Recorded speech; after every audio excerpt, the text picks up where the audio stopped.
Highlander's Desire, Book 1 in the Matheson Brothers series, by Joanne Wadsworth, narrated by Catherine Bilson. The Prophecy. The Ancient House of Clan Matheson, Scotland, 1190. Saoirse screamed as pain gripped her belly and racked through her. "Your twin bairns wish to be born, my dear." Nessa, Saoirse's mother and their clan's fey-blooded seer, knelt at her bedside. "I see a vision of them. 2 lads of mayhap 8 or 9. They're very strong." "What else do you see?" Panting, Saoirse fisted the bedsheet either side of her. "They're tussling and giggling in a meadow as Galowan watches on." Nessa caught her hand. "Your sons are so very like their father. They can shift shape, call forth their inner bear, and draw claws." "Are you certain?" She longed to give her husband bairns who held his revered ability, one gifted to him by the Most High One. Galowan was the first and only known man to hold shifter blood. The night she'd first met him, 5 years past, had been when he'd sailed along the loch to her village, strode right toward her, and gazing into her eyes lowered to one knee. He'd declared, under the brilliance of the full moon, that a mated bond had formed between them, and she was his. She'd sensed the bond too, to the depths of her soul, with her sudden need to touch him and the pure aura of energy surrounding him. Some of her village people, those directly descended from the fairy prince who'd wed their chief's daughter 2 centuries past, held a touch of fey blood, and as such also held rare and divine skills. Upon her birth, she'd received the ability of aura reading, and could perceive another's true intentions. Galowan's aura drew her toward him, and later that night when she'd lain with him, he'd merged their minds with his shifter ability and forged a link along a pathway known only to them. His shifter blood was strong, and though he held not a touch of fey blood and wasn't one of her people, he was still hers and always would be so. "Very certain, and there's more." Swaying, Mother closed her eyes, her red locks wisped with grey coiled high upon her head. "Your eldest son and his descendants shall possess the skills of our fey people, although your youngest son willna. He and his progeny shall be shifter alone." "What skill will my eldest be gifted with?" "That of death warning. Of those who live but are soon to die, he shall receive a vision, and with his skill save those who perish unjustly afore their time." "A worthy skill one grandfather had. Will my sons seek the ones they're mated to when they come of age, as Galowan did with me?" "Aye, that alone is in their shifter blood, as is the ability to merge minds with the one their soul cries out for. When your sons reach the age of 20, their soul shall lead them to their mate, the full moon guiding them to their chosen one. To join in all ways, they will need to complete the bond and forge the unbreakable merge of the mind as Galowan did with you." Such relief rolled through Saoirse. "Where shall they find their mates?" "Your eldest shall remain here, his chosen one from our village along the loch. She, like you and I, is part fey. She will bear him many bairns, and with the infusion of her fey blood into your eldest son's line, 'twill also ensure our people's fey skills will remain strong in his offspring. Your youngest son, though, will travel far from this place in search of his chosen one. When he finds her, they will join and their line shall be shifter alone. Your youngest son will grow from strength to strength as chief of his own clan, a mighty leader who will draw the respect of all his people." Nessa stroked her forehead and pushed back her damp hair. "'Tis time for you to push, my dear. Your bairns canna wait any longer." "Nay, I must wait for Gil." Pain surged through her, and she cried out and bore down. She pushed with all that was within her. At the end of the bed, her midwife crouched between her legs and caught her firstborn son as he slid free from her body. The babe let out a mighty cry as her midwife handed her son into her mother's waiting arms. Nessa carried her grandson to the wide basin on top of the side table, settled him within the warm water and bathed him. Then, carefully, she marked the side of her firstborn's neck and wiped the blood from the mark, one which took the shape of a bear's claw ringed by a star. "This claw and star mark," her mother said, "will symbolize your firstborn's dual shifter fey blood." "A worthy mark for the son of the bear." "Aye, it is. What shall you name him?" Mother wrapped her crying babe in Galowan's Matheson plaid and with him swaddled in her arms, carried him to her. She held her son and cupped his precious cheek as he gazed at her with striking golden eyes. His aura shimmered so profoundly, the most glorious pure white threaded with heavenly strands of gold.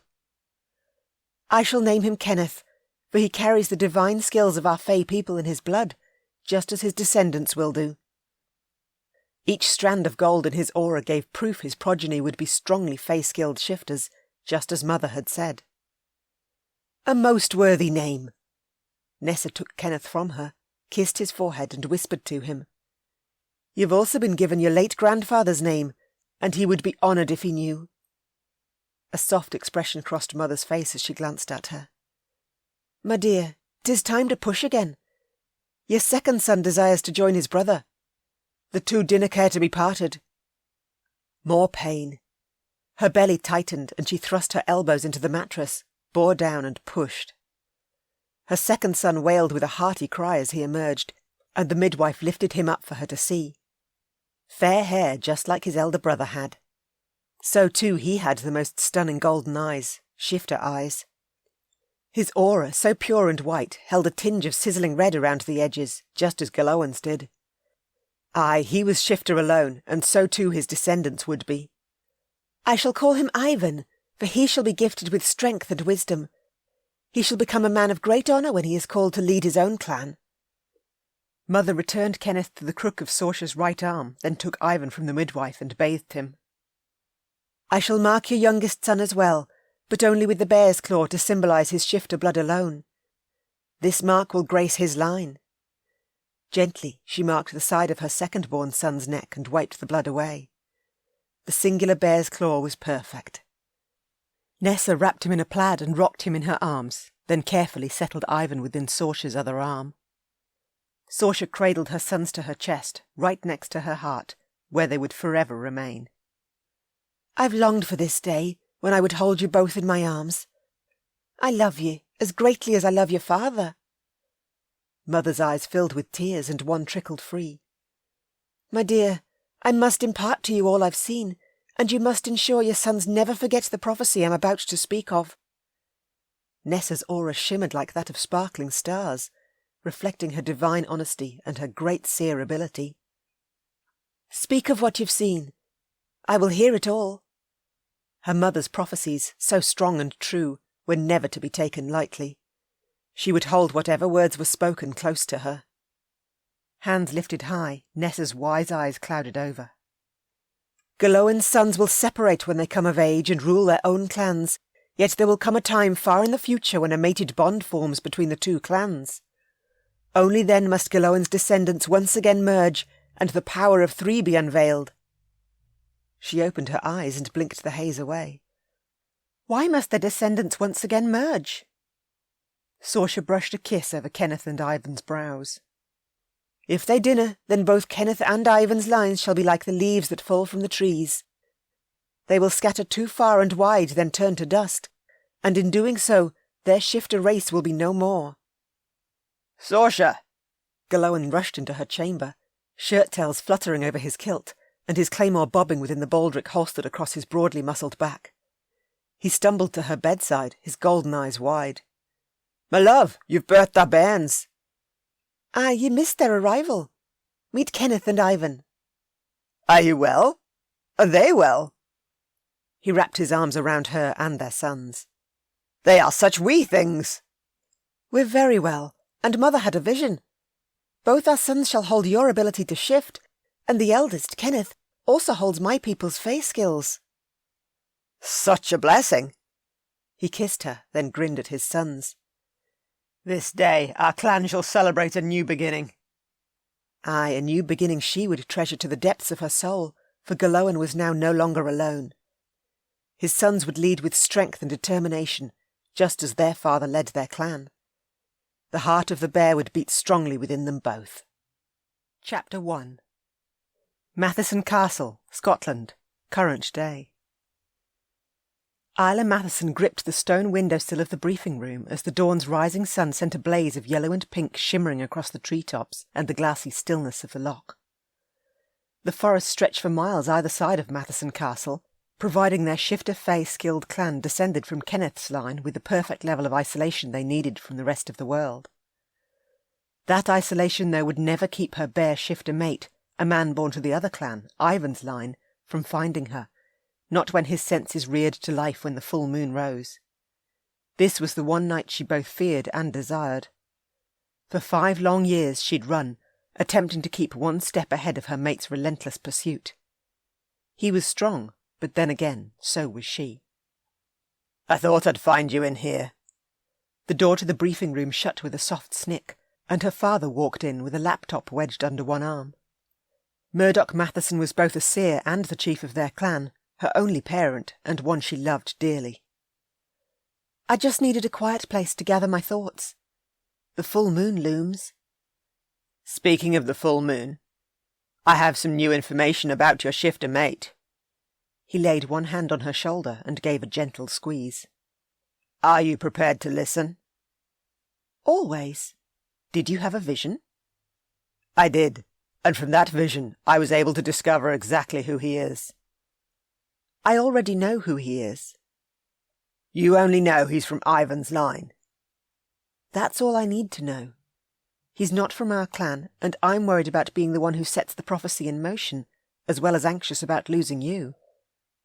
At least the other Matheson clan kept their location as tightly a guarded secret as they did theirs. Even during those times of the month when the desperate need to join with him rode her hard, she couldn't. "You're in pain, and I can see it. Running from your chosen one is difficult. This is a bond that runs to the depths of one's soul, whether you've met him or not." He set his laptop down on the large mahogany table in the centre of the room and wrapped one arm around her shoulders. "Galoan's sons will separate when they come of age and rule their own clans, yet there will come a time far in the future when a mated bond forms between the 2 clans. Only then must Galoan's descendants once again merge, and the power of 3 be unveiled." He breathed slowly out. "Yours is the first mated bond to form between the 2 clans in over 800 years, and whether you wish it or not, Galoan's lines must once again merge." "I can't leave you, no matter if I want him." Damn the strength of the mated bond and its unearthly pull on her.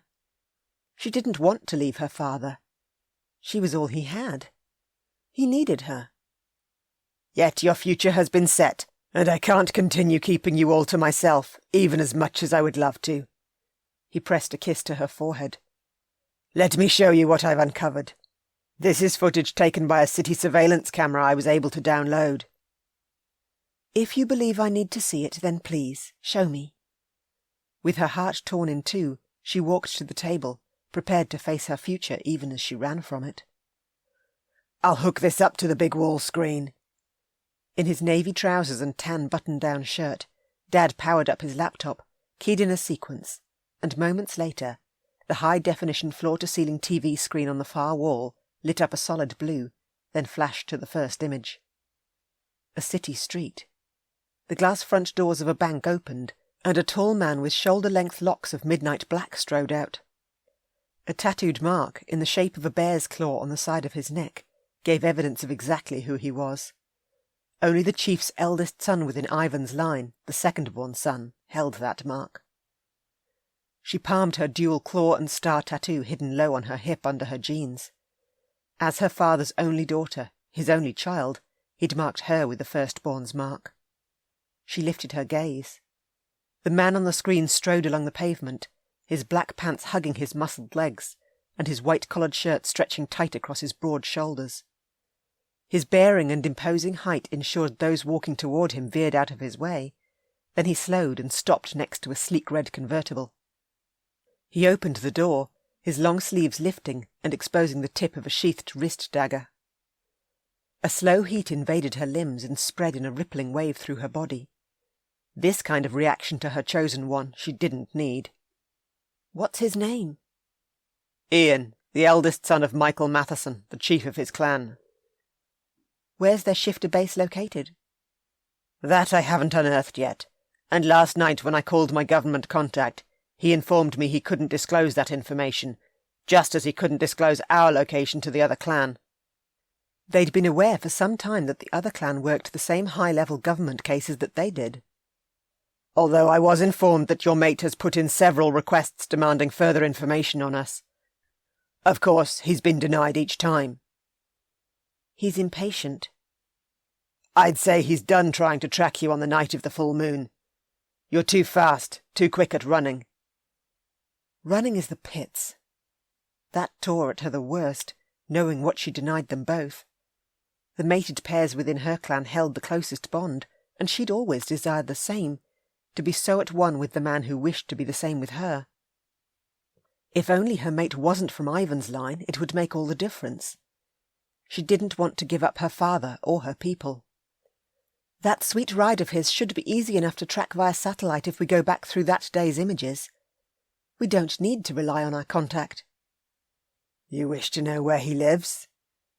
Aye, so I can stay well away from the place. I've already done a search. Iain waited it out at a hotel, then travelled under the shield of darkness once he left the city. They're as secretive as we are, and remain well under the radar. What else have you got on him? Her father never left any stone unturned once he began an investigation. Iain is a triplet and has 2 brothers, both identical. I discovered that information while searching through the births records. That's where I discovered his father's name and designation. On the screen, Iain scanned his surroundings, then stopped and stared at the surveillance camera mounted near the bank. Gaze narrowed, he looked right at her, his stunning golden eyes shimmering in the sunlight. She could drown in that gaze. So beautiful. Her fingers tingled and she itched to grab him, to remove the space that separated them by the camera lens. He's definitely my mate. My desire for him is strong. Slowly she stepped around the table and stopped before the screen. She lifted one hand, traced along the firm angle of his jaw and over his bottom lip. His tongue darted out, his heated gaze turning to one of promise before he stepped back, eased inside his car, revved the engine and took off with a squeal across the blacktop. Gone, and everything within her cried out at the loss. It'll be harder to steer clear of him now I've seen his image. You've been struggling lately regardless. Which city, Dad? Edinburgh, although he could be anywhere by now. He turned his laptop off and the wall-mounted screen went blank. There's no taming an alpha male's bear, Isla. He's closing in on you, and I can sense that. There's no taming a compeller either. She was Murdoch Matheson's daughter, a fae-gifted shifter who held a hypnotic voice none could ignore. She'd confront her mate only as and when she was ready. Just remember, your ability to sense him tonight will be different now you've seen him. Oh, I'm aware. A desire to tangle with her mate seared through her, left her both wanting and uneasy. She jiggled where she stood. I want you to relax. Dad stepped up to her, grasped her hands. You also need to cease worrying so much about me. Focus only on what you know is the right thing to do. I'll try, but old habits die hard. She hugged her father, the one man she loved beyond all reason. After leaving her father, Isla strode to her chamber, opened her desk drawer, and palmed her gun.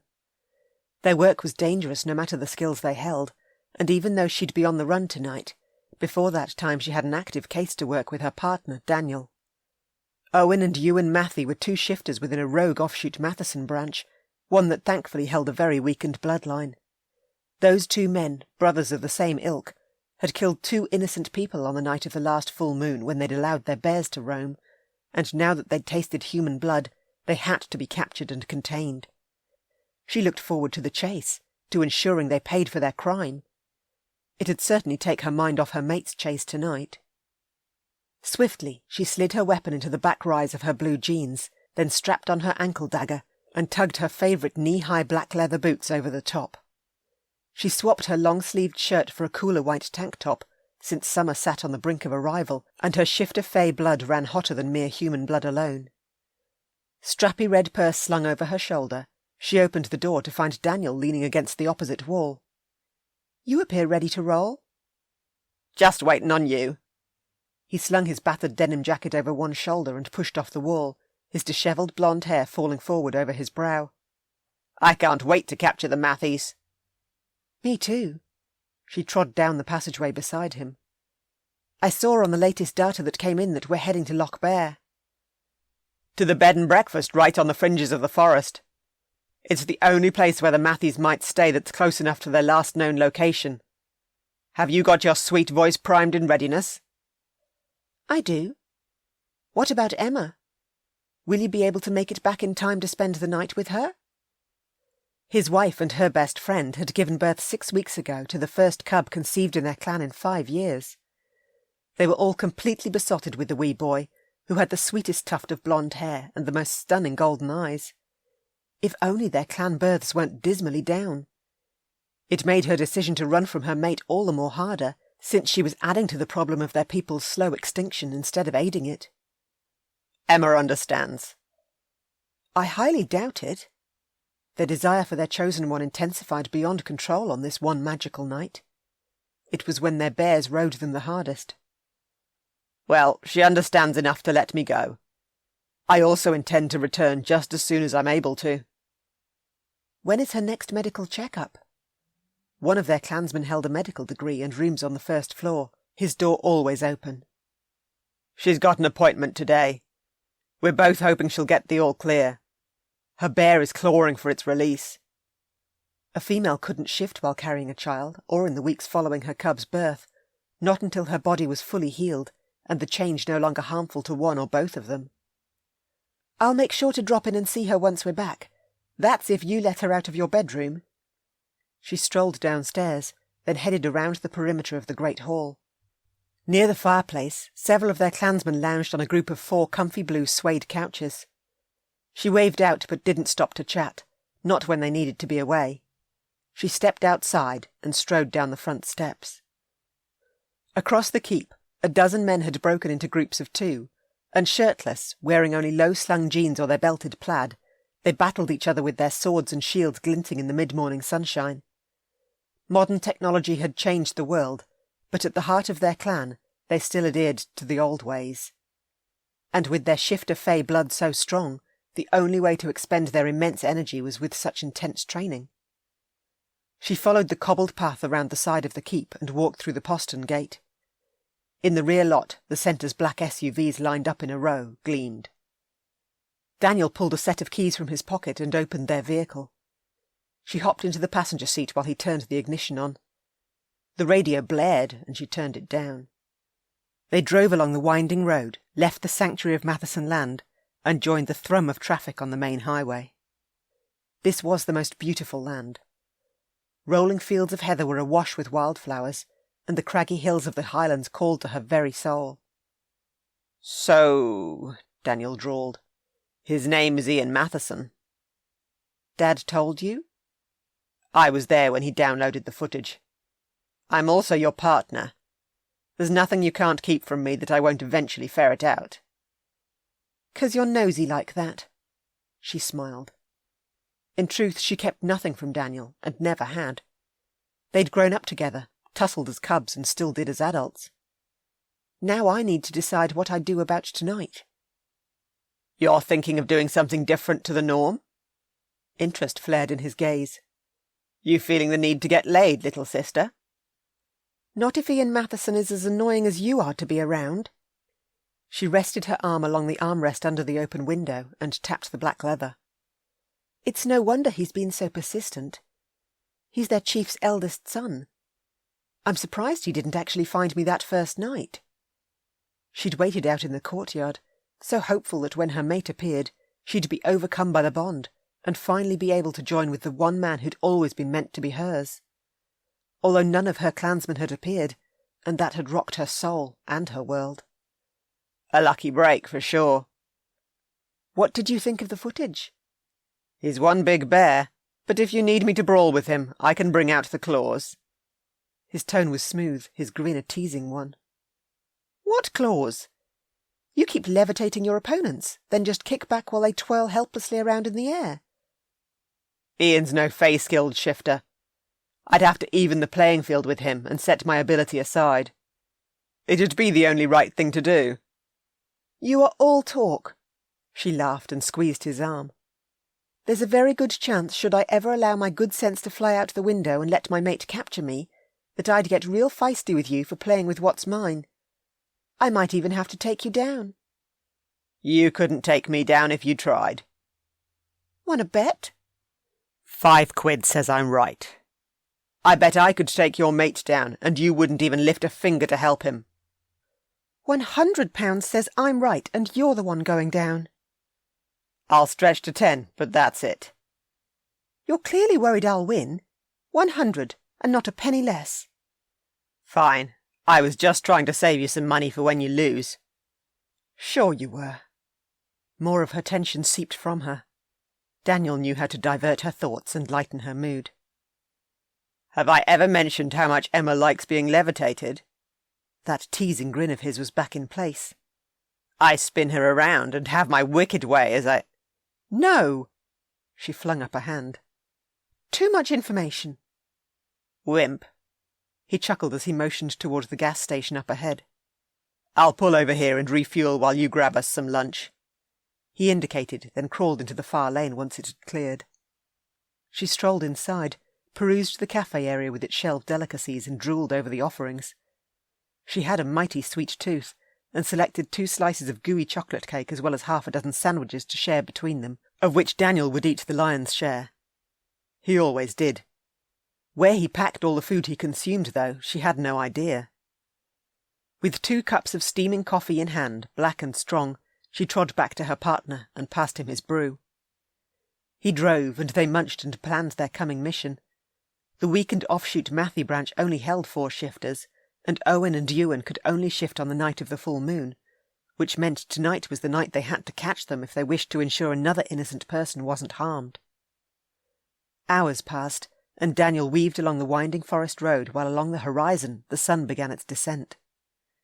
"You need to hurry it up," she told him. We're almost there. He eyed the GPS. We'll make it before nightfall, and before the Matthews have a chance to shift. We've got to catch them before they cause more mayhem. I've never been this far east before. I have, a time or 2. He pointed up ahead at a quaint stone cottage nestled within the woods. There's the inn we're after. He slowed, then pulled into the gravel parking lot. A sandstone cobbled path led to the inn's front door, with its rustic bed and breakfast sign strung above it. With one finger, Daniel lifted his aviator sunglasses up and surveyed the area. Nice and remote. The untamed forest surrounding this place would definitely call to their bears. Then let's go rope us some big bear. She hopped out, patted her weapon still resting at her back, and walked around to Daniel as he holstered his gun under his jacketed arm and straightened his buttery-coloured t-shirt over his black pants. At the hood, he breathed slowly out, his claws slicing in and out. "You okay?" Just fighting the early stages of the full moon. I want my mate. The males always suffered to a greater degree on this one night, their need riding them hard if their female remained some distance away. It wouldn't help that it had been some time since they'd last been able to join as one. "You got the sedative?" She nudged his arm. "Sure do." He dug out 2 vials from his inner denim jacket pocket and gave the deep orange concoction a swirl. After they'd caught the Matthews, they'd ensure they slept until they'd dropped them off to their contact. Owen and Ewan would require containment, unlike the rest of the criminal population. Daniel turned in a slow circle, this time sniffing the air. She did the same. A trace of smoke puffing from the inn's chimney added a slight taint to the pine-fresh air swirling around her. She dug deeper. Beneath the pine, she caught the deep, earthy tones of the land. No bears. She attuned her hearing. Small critters scampered through the dense underbrush, and the splashing of water beyond travelled to her with ease. "There's a river close by." "But no bears. We'll need to check inside as well as do a wider perimeter search." He set a hand at her back and guided her past a scratched-up, mustard-coloured jeep, a white van, and a blue sedan. At the front door, he pressed the bell and waited beside her. "I'll see who that is." A man's deep voice rumbled through the door. It swung open, and the portly gentleman with a head of grey hair nodded at them. "Good evening, folks. Are you after a room for the night?" "We are." Daniel slung an arm over her shoulders and ruffled her long hair. "My sister and I are heading up higher into the mountains in the morning. Do you have any vacancies?" The wife has her family staying over for a few days, so we only have the one room left. It does have 2 single beds, though, so it's yours if you'd like it." "We heard—" Isla cleared her throat and used her hypnotic voice to its fullest. "That you might have seen 2 men we're eager to catch up with. Both brothers, their names Owen and Iain Matheson." He stared into her eyes, his own clouding over under her compulsion. "They dropped in, and have twice before. They left not long ago to take a hike in the woods. That jeep in the lot is theirs. They asked if they could leave it there for the night, and I agreed. They wanted to sleep out under the stars tonight, although they used the spare room last night." "Could you confirm that this is them?" She slid a photograph of Owen and Ewan from her pocket and passed it across. "That's them all right." Daniel sent her a silent look that said, "Bingo. Now let's find them." She smiled at the proprietor. "We'd like to take a look around. I'd appreciate it if you showed my brother the room the 2 men stayed in while I wander around the backyard. You'll find nothing suspicious about our request, and you'll forget you ever saw us after we leave." "Of course." His glazed eyes focused a little, but her compulsion would hold without issue for Daniel. No one had broken through her abilities' hold yet. She winked at her partner. "I'll take the outside, since compelling beats levitation. Call out if you need my help." "Sure will." He wandered inside with the proprietor. Setting out, she trekked along the cobbled pathway winding around to the rear of the property. Either side of the walkway, thick lavender bushes swayed in the breeze. She stepped onto the grass dotted with tiny yellow flowers and surveyed the area. The forest butted right up to the rear of the property. She marched in that direction and finally caught the very faintest whiff of bear. Excitement thrummed through her, and she picked up her pace and entered the woods. Jogging, she followed the leaf-strewn trail into the dark recesses of the wild. Her bear pushed under her skin, demanding the change. "Not yet," she urged it. "You've got to wait until our job is done." Ahead, the trees stood tall and proud next to a fast-moving river, and 2 massive bears clawed a trunk, then sniffed, jerked their gazes toward her, and snarled. "Well, hello, boys. I take it you 2 are Owen and Ewan? It's about time we met." They shoved off the trunk and landed heavy on all 4s. Both prowled toward her, their beady black eyes holding only the barest rim of shifter gold on the edges. They heaved up onto their hind legs and roared, drool flying from their jaws. "Down!" They bellowed and attempted to fight her compulsion.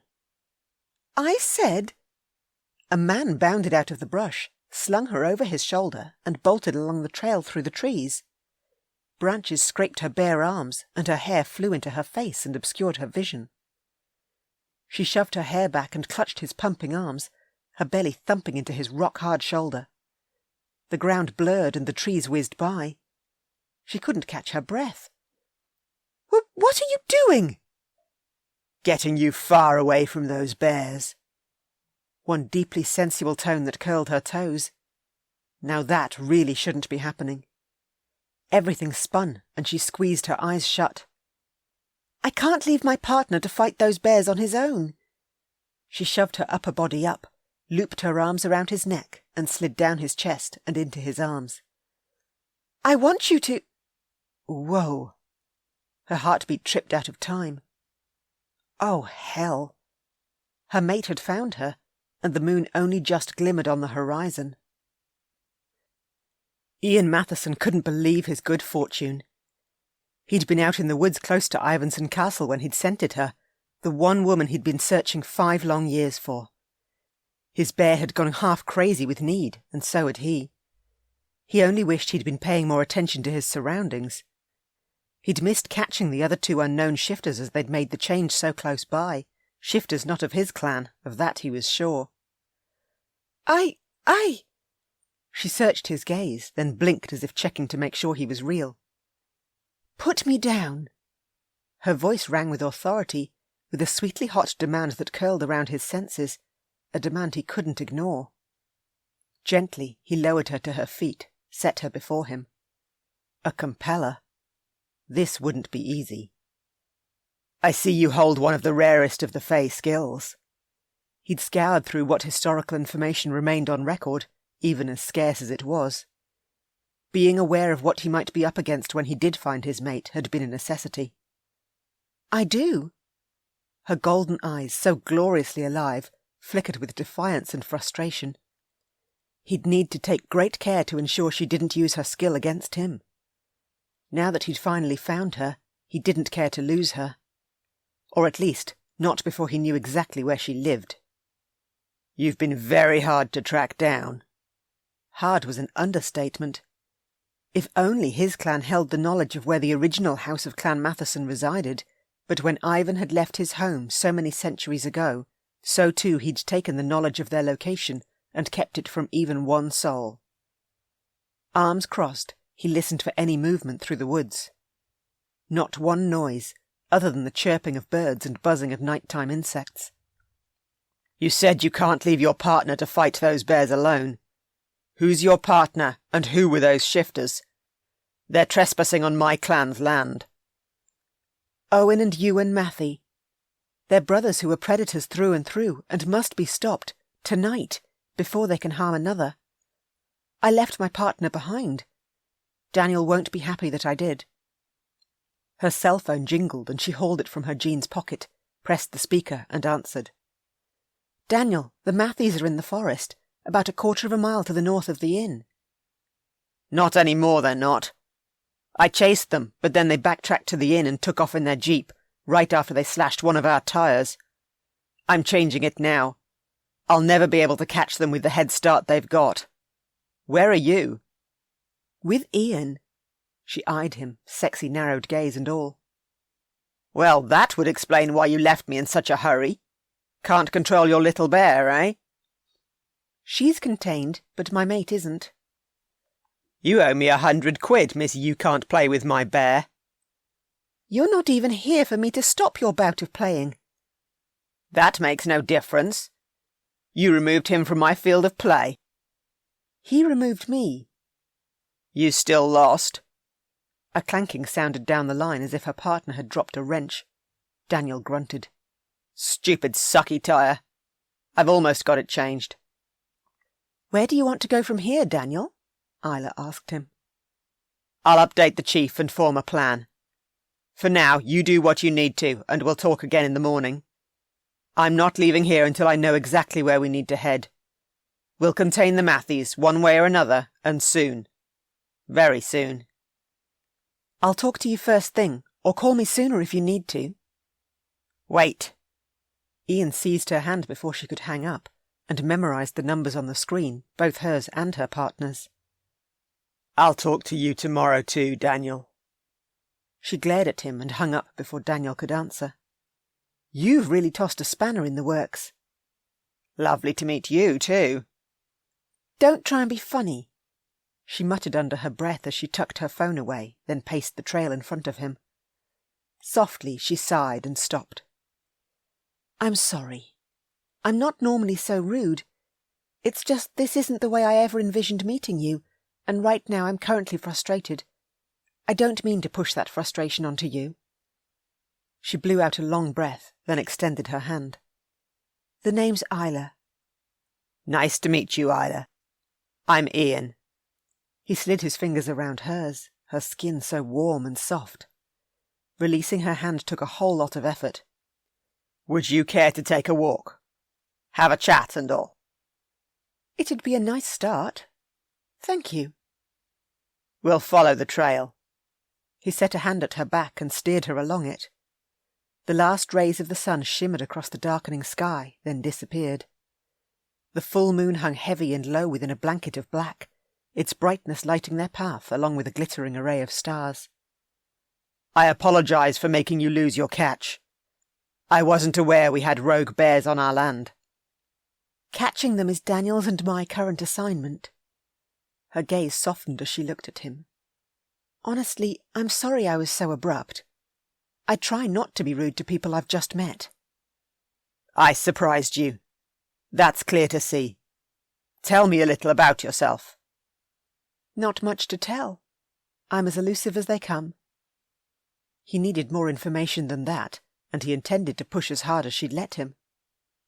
Have you got any family? Of course. Apart from my entire clan, I have a father. He's the chief and seer of my clan. Murdoch Matheson. I'm his eldest, his one and only. She looked ahead along the trail. You must live close by to have caught me this early on in the evening. It appears you've come straight to me this time. Ivanson Castle is just around the other side of Loch Bear. So I get to meet you and your entire clan at the same time? No, not if you don't wish to. Just me, if that suits you best. Just you for now. That I can handle. She shivered as the breeze picked up. It blew her glossy brown locks about her bare shoulders and caused goosebumps to rise on her arms. Here, allow me to warm you up. He shrugged his jacket off and held it up for her to slip her arms into. She didn't hesitate to accept his offering. She pushed her hands into the long sleeves of soft black leather and pulled the front edges of his jacket together, covering the white tank top she wore over her jeans. Thank you. I wasn't expecting to go for such a long jaunt this deep into the forest. She lifted the collar over her nose and breathed deep. You smell good. His bear had him leaning in. He buried his nose in her hair, dragged in her sweet vanilla scent. It swirled around and intoxicated him, made him want to pick her up and sling her back over his shoulder all over again. Instead, he gently rubbed her arms, then zipped his jacket up and enclosed her completely within its warmth. Feeling a little less frustrated now? A touch less. She slanted her head, her gaze questioning. I have no intention of leaving my clan, even though you found me. Is that why you've run from me all these years? My clan's numbers are dwindling. There are far fewer mated pairs than ever before, and when I discovered you weren't from my clan, I'd never felt such sorrow. I've let them down. So by running you decided our fate before you'd even given me a chance to prove myself. He stroked a finger under her chin, and his bear rumbled in delight at the sheer softness of her skin, so creamy and smooth. I would never keep you from your kin, Isla, nor do I ever intend to in the future. There must be give and take between mates, and more so between you and I, since we come from separate clans. You're serious? Her tone held disbelief. You won't insist I leave my people to join with you? She inched closer, touching the tips of her boots to his. Those long legs of hers, encased in dark blue denim, showcased every delectable curve from her pert bottom to her knee-high leather boots that hugged her slim calves. That's right. Then I'm free to go. You're free to leave whenever you wish, but if you go, then I go with you. There isn't a chance you'll abandon your clan to join mine. You're the eldest son of Ivan's line. She lifted one hand, traced her finger over the bear's claw on his neck. You seem to know more about me than I know about you, and I'll only ever speak the truth with you. I'd never leave my clan, but so too I'd never demand that you leave yours. I'm open to negotiation, to ensure we both receive what we need to from this bond. I'm not an enforcer with a steel hand. Is that right? She arched one cute brow rather teasingly. His mate was feisty and strong, both qualities he admired in any woman, as well as qualities he'd hoped his chosen one held. And what is it you'd like to receive from this bond, my mate? You. I desire the bond and all that it entails, but I want the sharing of lives, including that of our clans. I'm not really that great of a catch. I can be a little unruly, rash, indecisive, and a complete pain in the butt, or at least that's what Daniel always says. I'd be running in the other direction if I were you, and count yourself very lucky you got away. I'll never run in the opposite direction from you. Unable to help himself, and needing some form of touch that was so important to shifters, he rested his hands on her hips. There is a lot a man learns during the chase. You hold great strength, are incredibly smart, and have completely captured my attention. Are you flirting with me, Iain Matheson? She slid her hands over his. Because if you are, I like it. You've already proven to me that you're dedicated to the ones you love by not wanting to leave them. You need to stop with the flowery words. She smiled so beautifully it lit up her eyes. He drew her closer, until if he bent one single inch, he'd be able to claim her lips and the kiss he so strongly desired. "Tell me the first thing you've learnt about me during the chase." "Yesterday I discovered you visited the bank in Edinburgh, and took off afterward in a very sweet red convertible. My father had a vision and captured some footage of you, the first I've ever seen. I've also had the chance to admire your very fine-looking butt while swinging over your shoulder. I could still take you, though, and knock you for 6, and all with my voice alone." "What else have you got?" "You've got 2 brothers, both identical to you." "And their names?" "No idea. Tell me about your family." Her curiosity must be eating at her, the same way it ate at him. "My parents are mated, and my brothers and I are tight, very tight. Their names are Finlay and Kirk, and we hold a brotherly bond that allows us to sense each other's feelings." "Interesting." That cute eyebrow shot back up. "Are they mated?" "They are, but like me, they still search for their chosen ones." "Well, their chosen ones aren't from my clan. There aren't any more unmated females of the right age other than me, and I'm not the sharing kind of girl. I'm yours alone. What's their search been like?"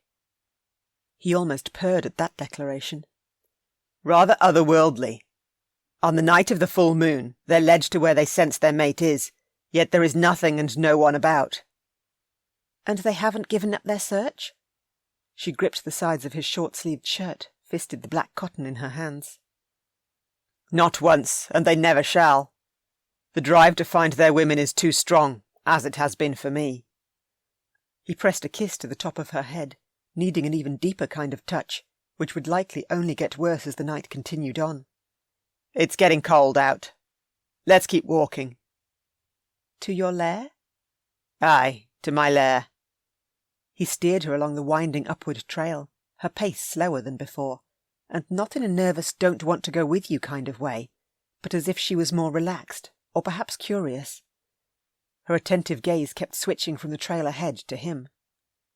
Before long, they left the trail behind and emerged before Ivanson Castle, the thick stone walls of the keep rising like an impenetrable fortress in the dark. "This is the home of my ancestors, and has been since Ivan's day. You also have my word you're free to go at any time, provided I go with you." "I'm going to keep you to your word." "My word is true, always has been, and always will be." He gestured toward the 2-story gatehouse where battlements topped fortified walls, and cameras mounted on the top of each crenellated corner sent surveillance footage directly to the guards inside the control room. "Are you prepared to see where our bond shall lead us?" "That all depends on what you expect from me tonight." "All I desire is to get to know you. You've nothing to fear." "It's not fear that rides me. This moment marks a huge change. Nothing will be as it was before the moon rose tonight." She touched her chest, then his. "Do you feel it? Our bond already strengthens. I'm quite content to be around you, not nervous or hell-bent on running in the least." "I do feel it, and I promise we'll take whatever is to come, just one day at a time." He caught her hand, curled his fingers around hers, and looked deep into her eyes. "I need you, Isla. Meeting you is all I've longed for." "You seem far too agreeable." She searched his gaze, then nodded. "All right. I can do this, but just you and me, as promised. We'll talk some more, get a feel for each other and where we stand." "Thank you." His mate was prepared to talk, and for that he was most grateful. He escorted her through the gates and across the inner courtyard toward the side entrance, where they could bypass the great hall and surrounding rooms where his family would be. Through the darkened passageways he led her, then up the tower's side stairs and into his chamber. Quietly he shut the door. "Take a seat. I'll have you warm in no time. There's an attached bathroom if you have need of it."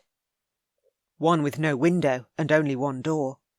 He could safely allow her out of his sight when she had no means of escape. He'd meant it when he said she wouldn't be going anywhere without him. "I'm fine for now, but thanks for the offer all the same." She ambled across to his narrow window, and with one finger parted the navy drapes and peered out. What were you up to in the city the other day? I take care of the clan finances and such. Travelling to the city is a regular jaunt, one you were always welcome to join me on. I'd be sure to make it fun, in and amongst working the figures and monitoring our land and stock holdings. On his knees at the hearth, he tore bark from a log, removed his wrist dagger and struck his flint, then blew on the sparks. Flames flickered and he tossed a block of peat on top. He snuck a look over his shoulder when she continued to remain quiet. Her watchful gaze moved about his chamber, took in his large fur-covered bed, then returned to him. "Ever been to the city?" he asked her. "I'm not a city kind of girl." She stepped closer, raised her palms to the flames. "I prefer the wilds of the Highlands, although I'm curious to learn exactly how you'd be sure to make it fun for me." "You'd have to come to find out." He rose and dusted his hands against his jeans. She didn't live in the city, or the higher populated areas surrounding it. At least he had another question answered. "How dangerous is your work?" "I never leave on assignment without a team member, which is usually Daniel. Even though our clansmen are highly skilled, we never take the chance of losing one of our number." She backed up and perched on the lid of his engraved wooden trunk at the end of his bed. A glorious smattering of freckles sprinkled across her cheeks and nose, made him itch to touch them, to move closer and trace each one. "Are you warming up?" "Aye, I am. Thank you." She unzipped his jacket, folded and laid it beside her. "I didn't even sense you close tonight, not even one hint of a warning." "You should never feel uneasy when you sense me close by." Not liking the distance she'd created, he closed the gap between them and crouched at her feet. "Has your father aided you in eluding me all these years, being that he's a seer?" "No, I've managed to elude you all on my own. I also wasn't paying a great deal of attention on you tonight, not when my mind was on my current case." She lifted a hand, cupped his cheek. "Honestly, it's been a burden running from you, and I know my father had hoped I'd soon one day stop." "Your father sounds like a man I'd like to meet." As much as he'd detested her need to run, he'd also admired her ability to keep one step ahead of him. No more, though. Now it was time for them to join together, to complete the bond, when she was ready, and merge their lives into one. All he'd ever anticipated was finding his chosen one, and for their clans to finally have some much-needed hope. "We have so much to talk about." "We do." His mind reached out, brushed against hers, and found a solid barrier. A barrier he didn't care for. Pushing, trying to find a way in, he couldn't halt his mind from demanding the merge that would invariably allow him a constant link of communication to the one woman who was always meant to be his. "I can feel that." She scrubbed a hand across her forehead and grimaced. "I'm sorry. The need to forge a merged link with you is strong. Everything within me desires it, to be a part of you, to speak with you at ease, no matter where you are." He hauled his mind back. The last thing he wanted to do was to harm or cause her any pain. He slid one hand around the back of her head and gently drew her forward until their foreheads touched. Her warm breath whispered across his cheeks and calmed a little of his mind's need. "Has the pain receded?" "It's going." She rubbed her forehead against his. "Earlier you said you were your father's eldest, his one and only. What of your mother?" "She passed away not long after I was born. I was schooled right alongside Daniel and a few other close friends within clan walls, my father close by." "I'm sorry about your mother. That must have been terribly hard for you and your father to lose her so soon in life." His parents were rarely apart, found any great length of distance separating them difficult, no matter their merged link. They were each other's confidants, lovers, their one and only. A relationship he desired with all his heart. Her admittance also brought with it a great deal of understanding. She and her father must be tight. It's never easy for one who is mated to lose their other half. Dad's commitment to raising me, though, kept him from losing it. His clan also needed him, and we rely on his wise judgment and strength. She looked deep into his eyes. "I've always felt torn, Ian. He's given up so much to remain with me, and I've felt driven to give him the same commitment in return." You harbour guilt? Guilt and love and kin. They're a powerful combination.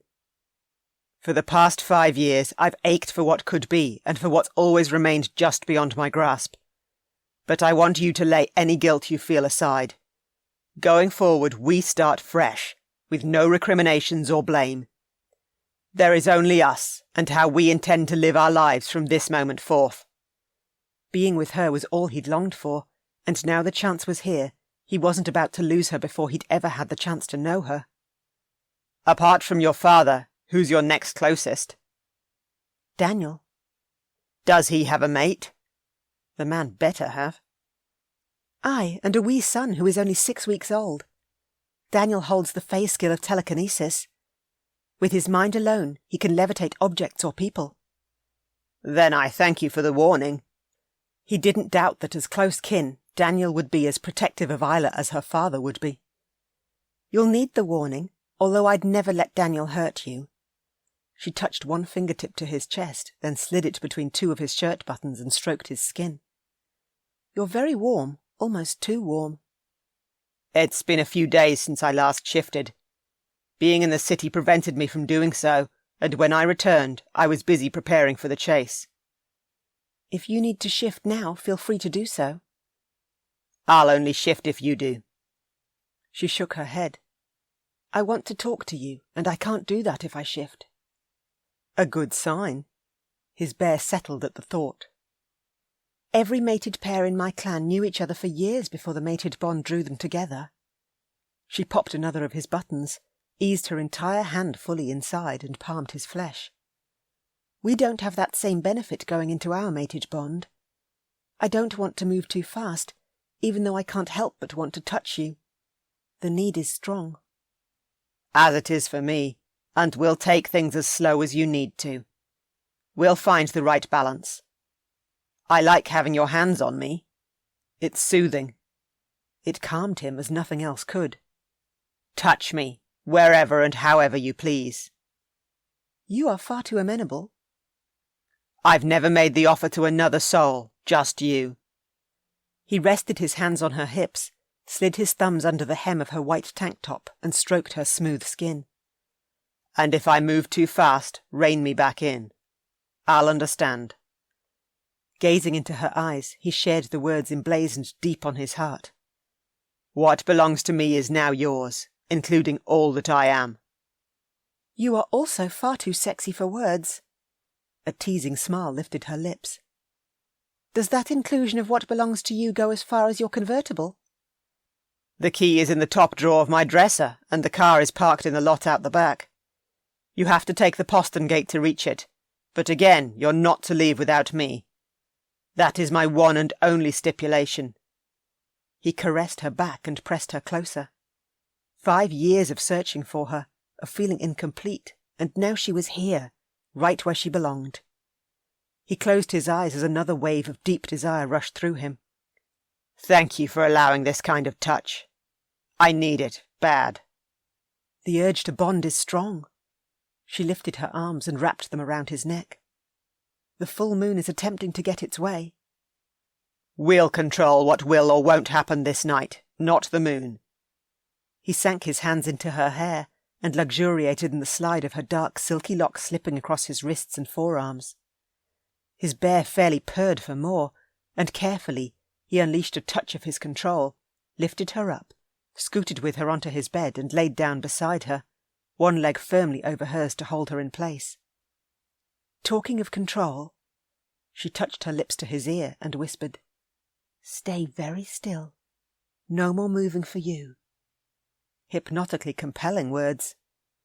You don't need to compel me if you don't wish for me to move. Damn it. He couldn't move a muscle. She'd restrained him, fully and completely. How often do you use your skill? When and as needed, but I just couldn't help myself right now. She nudged him onto his back and perched beside him, then lifted one foot and unzipped her boot. She tossed it onto the floor, then unzipped the other. How long does the compulsion last? Do you mean when will you be able to move? Exactly. Until I free you. She winked, shuffled to the end of the bed and unlaced his boots. She removed and propped them next to hers, then crawled back up and straddled his hips. With one sensual move, she slid a weapon from the back rise of her jeans, checked the safety, and leaning over him, placed it on the bedside table. His fingers twitched, the bone-deep need to touch her clawing at him. Don't try to fight the compulsion. It can become painful if you do. At least you're making yourself comfortable and not racing out the door. Thank heavens for that. I just needed a moment, and you did say I could touch you, wherever and however I pleased. I do tend to take things literally. She traced along his lower lip, reached the centre, then swept back to the corner. Her golden gaze swirled with desire, the same fierce emotion raging through him. When I first saw your image from the footage my father downloaded from the city, I touched you just like this. She stroked along his lip again, and he nipped her finger, then sucked it inside his mouth. Slowly she leaned in, her lips a mere breath from his. If you're in any pain, then tell me. Would you like to move? You compelled me for a reason, and not just to see how I managed not being able to move. I obviously came on too fast. I won't have you fear me or my touch in any way. If this is what you need to do to feel more comfortable, then I can readily accept it. I'm not uncomfortable, not in the least. She pressed one hand to his chest, right over his heart. I want your touch, Iain. I want to get to know you, to see what I've been missing out on since the chase began. I know my father would want that for me too. I release you from your compulsion. Even though she had, he remained perfectly still, his greatest desire now to unravel each and every intriguing part of her. Iain didn't move even though she'd released him from her compelling command. She smiled. I like you. You've surprised me at each and every turn so far tonight. I like you too. I also want to smother you in my scent. Is that permissible? Of course. Her heartbeat picked up its pace. She wanted his scent all over her, for both her and her bear. She couldn't hold back that need. Gently, Iain rolled her onto her side, then facing her, smoothed one hand over her lower back. Fingers splayed wide, he rubbed his body against hers, ensuring his scent encased her, just as he'd done outside in the forest when he'd slid his jacket off and zipped her securely within it. She liked it. A lot. Particularly when he slid his fingers underneath her shirt's hem and stroked along her waist. She nuzzled his neck, right over his tattoo. Your mark is stunning. Do you have any distinguishing marks yourself? I'm the first female in my line to receive one. She lifted her tank top a touch and nudged her jeans down an inch to expose her hip and the small tattoo of the claw and star mark symbolising her dual shifter fae blood. Since my mother passed away only a week following my birth, and my father knew I'd be his only child, he honoured me with the mark. It's beautiful. He stroked one thumb over it. Thank you. She tucked her top back down and played with the last two remaining buttons holding his shirt together. Take my shirt off if you wish. Are you reading my mind? She desperately wanted to. Skin-to-skin contact was necessary between mated pairs, and she was no different in her desires even though she'd run from him. I'd like nothing more than to read your mind, but it'll keep. You're doing a fine job even without the merged link.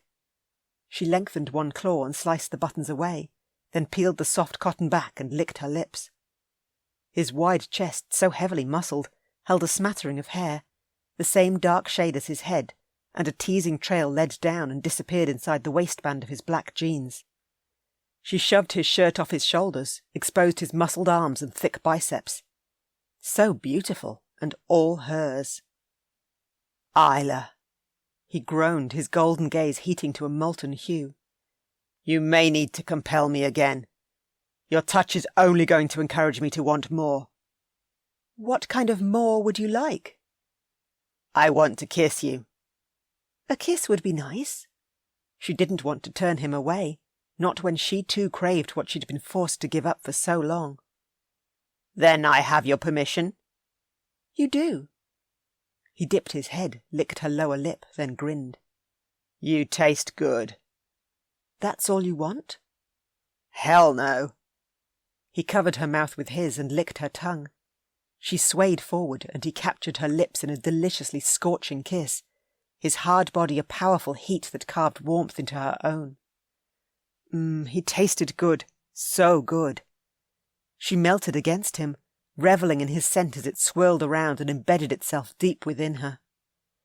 Even as she'd run from this bond, she'd still yearned for it. She melted further into his touch. His breath whispered softly across her tongue, an incredibly sensuous caress that had her urging his lips apart and deepening their kiss to capture more of his essence. This was so very right, and she indulged as her need for more rushed through her. She plunged her tongue inside his mouth and drank in his delectable taste, welcoming the raw intimacy she'd never experienced with another. Only him. He was the one destined to be hers. Oh, goodness. She pulled back a touch. I really love the way you kiss. And I love the way you respond. He caressed her sides, roamed down and scooped her bottom. Then he kissed her again, so deeply, so wildly, that their breath mingled as one and completely scattered her thoughts. More, Ian. What kind of more do you want? For you to mark me. Are you sure? Very sure. He rolled her onto her back and rose over top of her. He nibbled along her jaw and down her neck. She arched into his touch as he scraped his teeth over the sensitive skin where her neck and shoulder met. A scorching heat shimmered through her and pooled between her thighs. She wanted his mark, just as she wanted to give him hers. Do it. I'm just enjoying the ride leading up to it. He slid one finger under her shoulder strap and eased her tank top away from her neck. A low rumble vibrated in his chest as he pressed himself against her and sucked on her offered skin. Then he teased her with his tongue, stroked one hand down her throat, over her chest. I can't wait any longer. Her pulse raced so fast. Neither can I.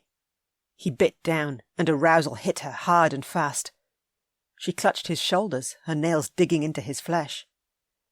He licked her skin, soothing the spot where he'd bitten before lifting his head and looking into her eyes. Are you all right? Your skin is so flushed. I liked it a lot. As did I.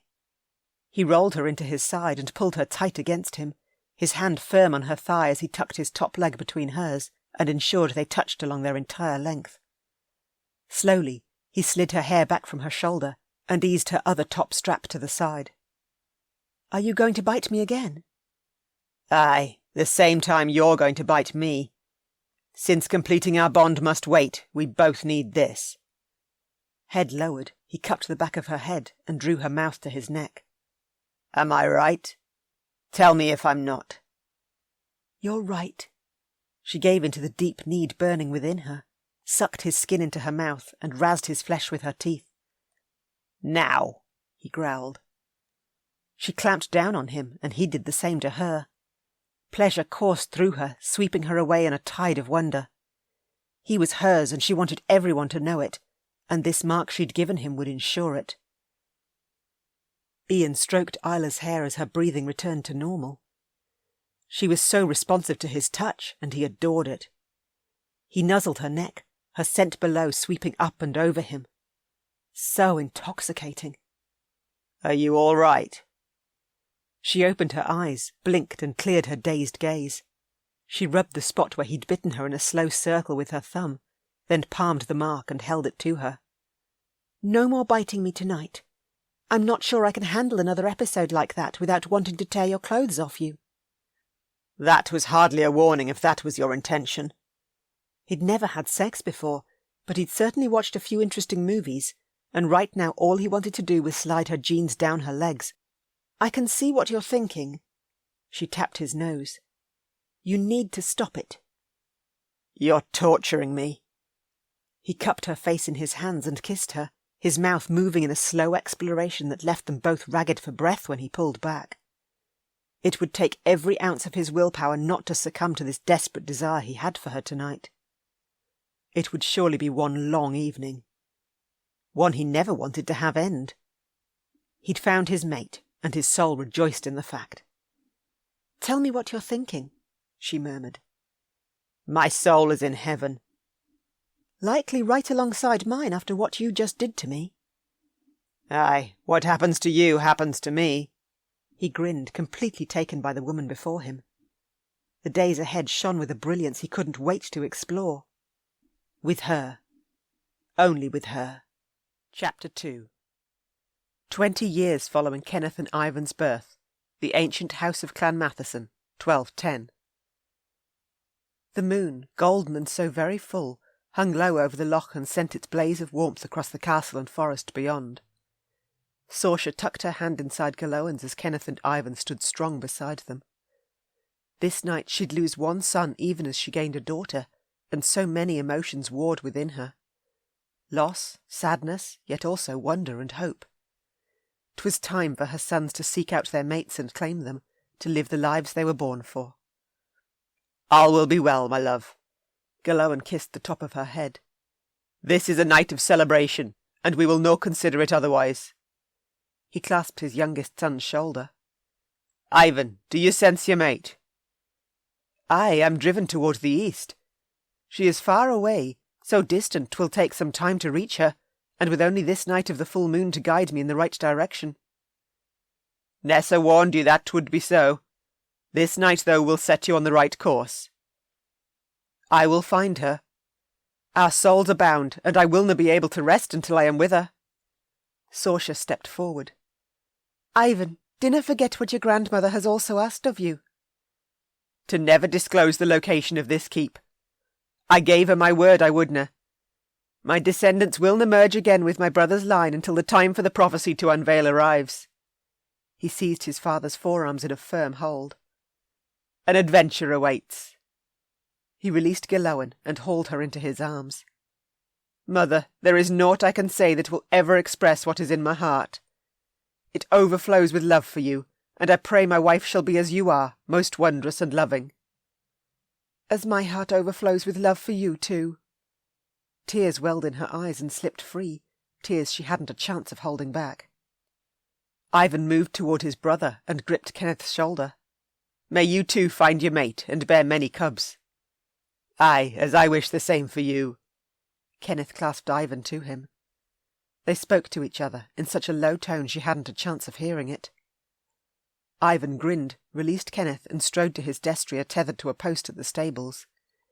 He tightened his saddlebag into place and mounted his steed. With one last wave he galloped through the fallen leaves lining the forest trail, his padded leather war-coat donned and claymore holstered to his back. All too soon he disappeared into the dark, taking a piece of her heart with him. Kenneth wrapped his arms around her. "All will be well, mother." "Aye, it shall. Do you too sense your mate? I wish for a new daughter this night." "She's very close, and I shall do all I can to give you what you seek." He motioned towards the village along the loch where the land curved to a tip.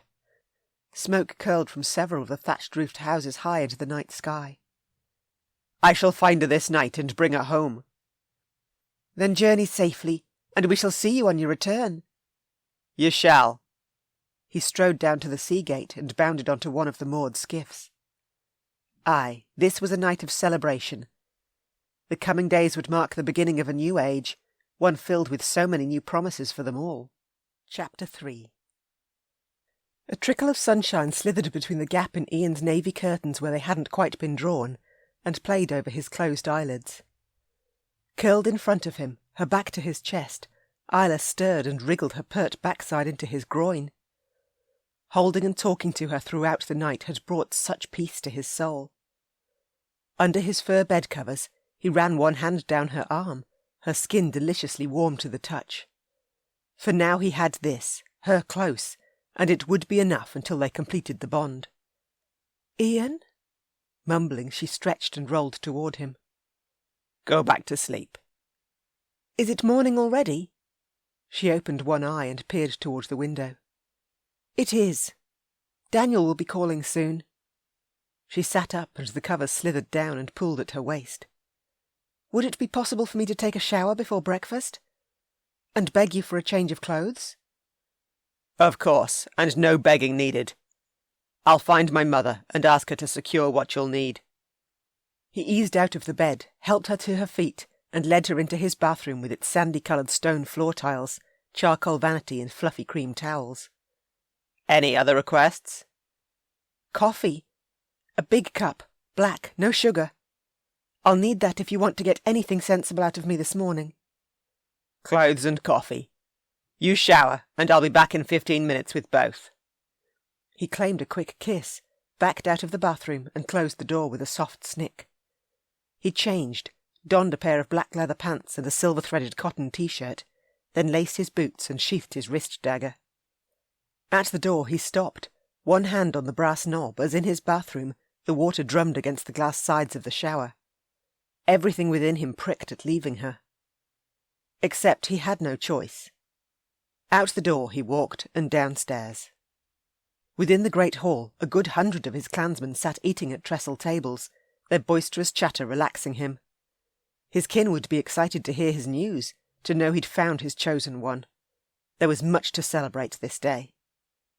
At the dais, his father sat dressed in a navy cotton-ribbed shirt over loose tan pants, his sword gleaming at his side in readiness for training after the morning meal. His mother sat next to him in a plum ankle-length skirt and blouse, and Finlay and Kirk joined them, their plates overflowing with bacon and eggs. He weaved around the perimeter of the hall, pulled out the chair next to his father, and grinned. I have good news.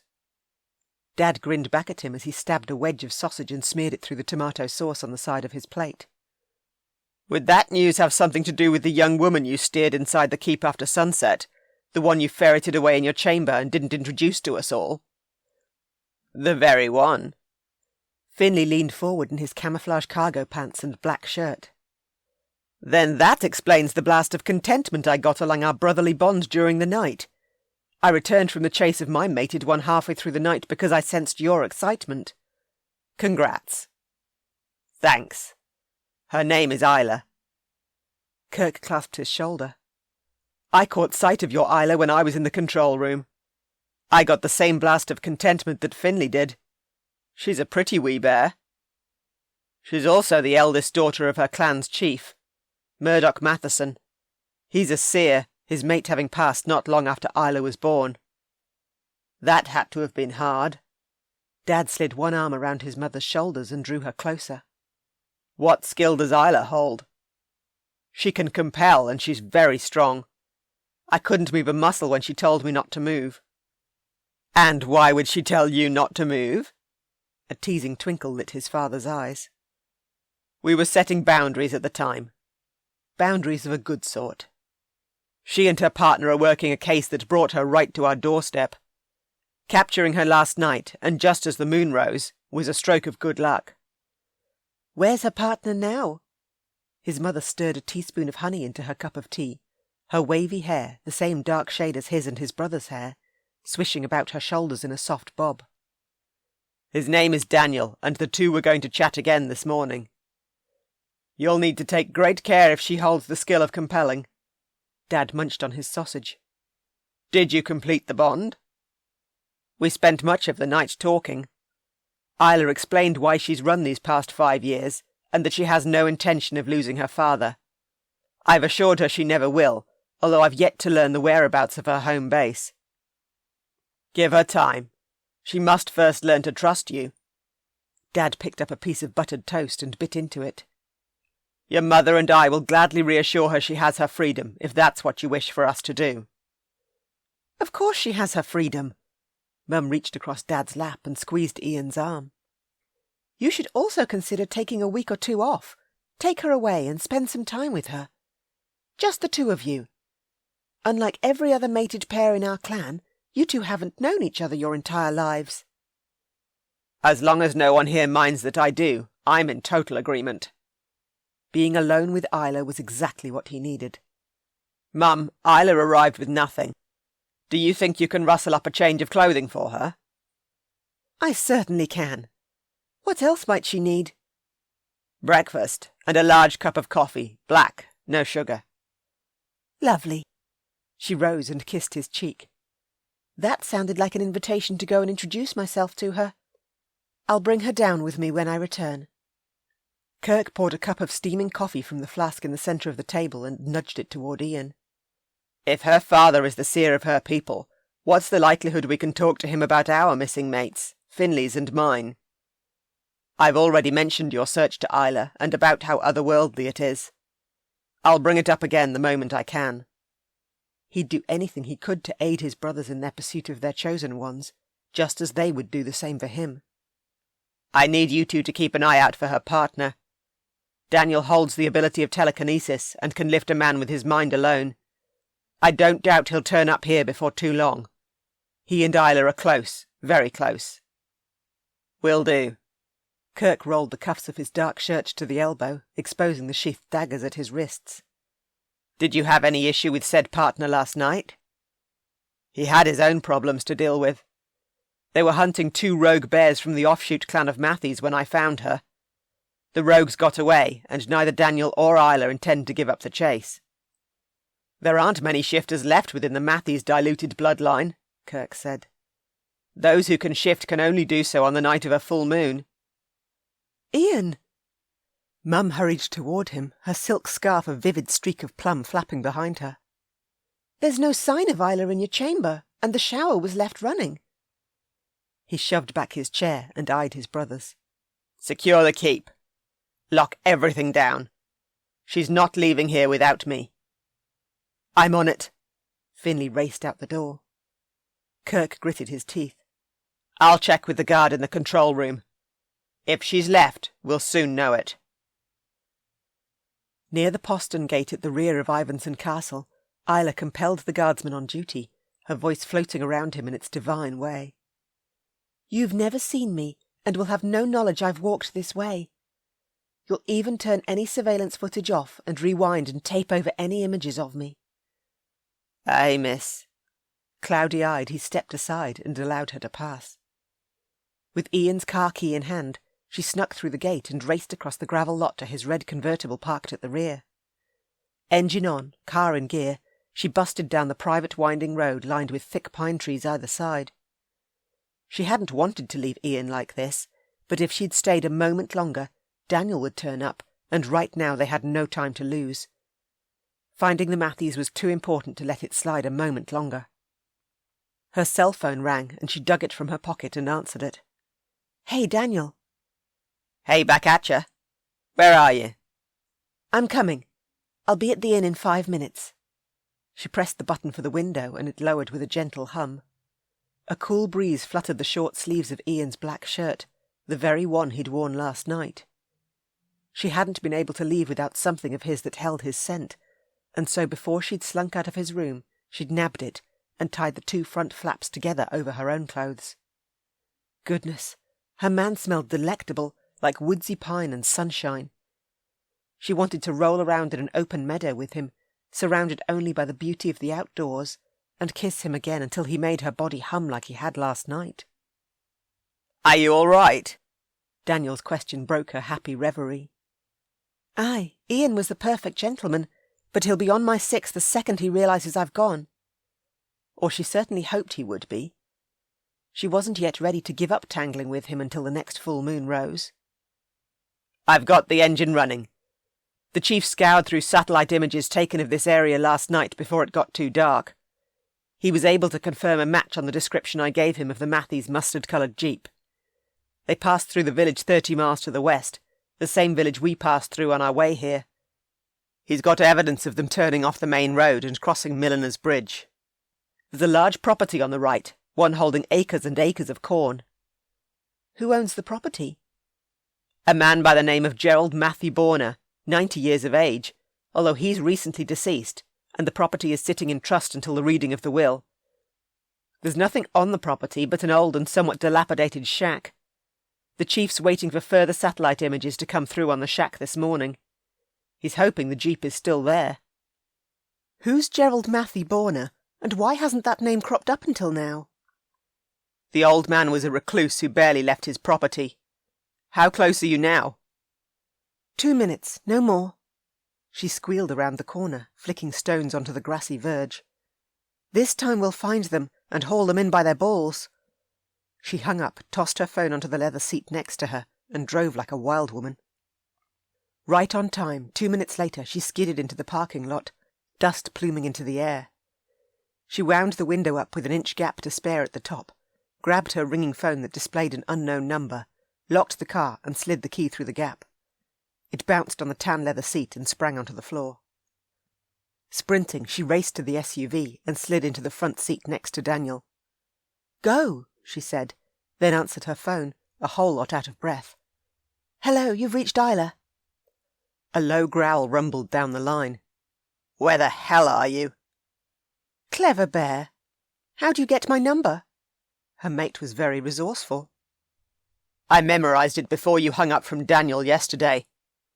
Now, would you care to answer my question? I'm missing my mate, and I gave her my express promise she wouldn't leave my lair without me." "Sorry, but I decided to take the convertible for a spin. She drives like a beauty, and now I'm back on the clock. I also borrowed your shirt. I really needed it. I hope you don't mind." Daniel tore around the corner, pulled onto the main road, and blew down the highway. "What I mind is not knowing where you are." "Don't worry about your baby. I left her locked in the parking lot at the inn. The key is inside." "That's not the baby I'm after." One gloriously low drawl that made her ache in places she shouldn't be aching, or at least while on the clock. "Give me your destination. I'll follow you." "I'm on clan business." Daniel whizzed past a gas station. Ahead, past the rolling fields of lush grass, the stone steeple of a church rose high within a quaint village. Daniel tapped her leg. "Put Ian on speaker. Let me have a chat with him." "Sure." She pressed the speaker button. "Ian, meet Daniel, and play nice." "I'd rather play nice with you." That deeply sexy voice of his was going to be her undoing. "Ian," Daniel cleared his throat, "I apologise for taking your mate from you so soon after you met her, except right now we're on the clock, as she said, and after 2 killers. Saving the life of innocents comes first. I hope you understand."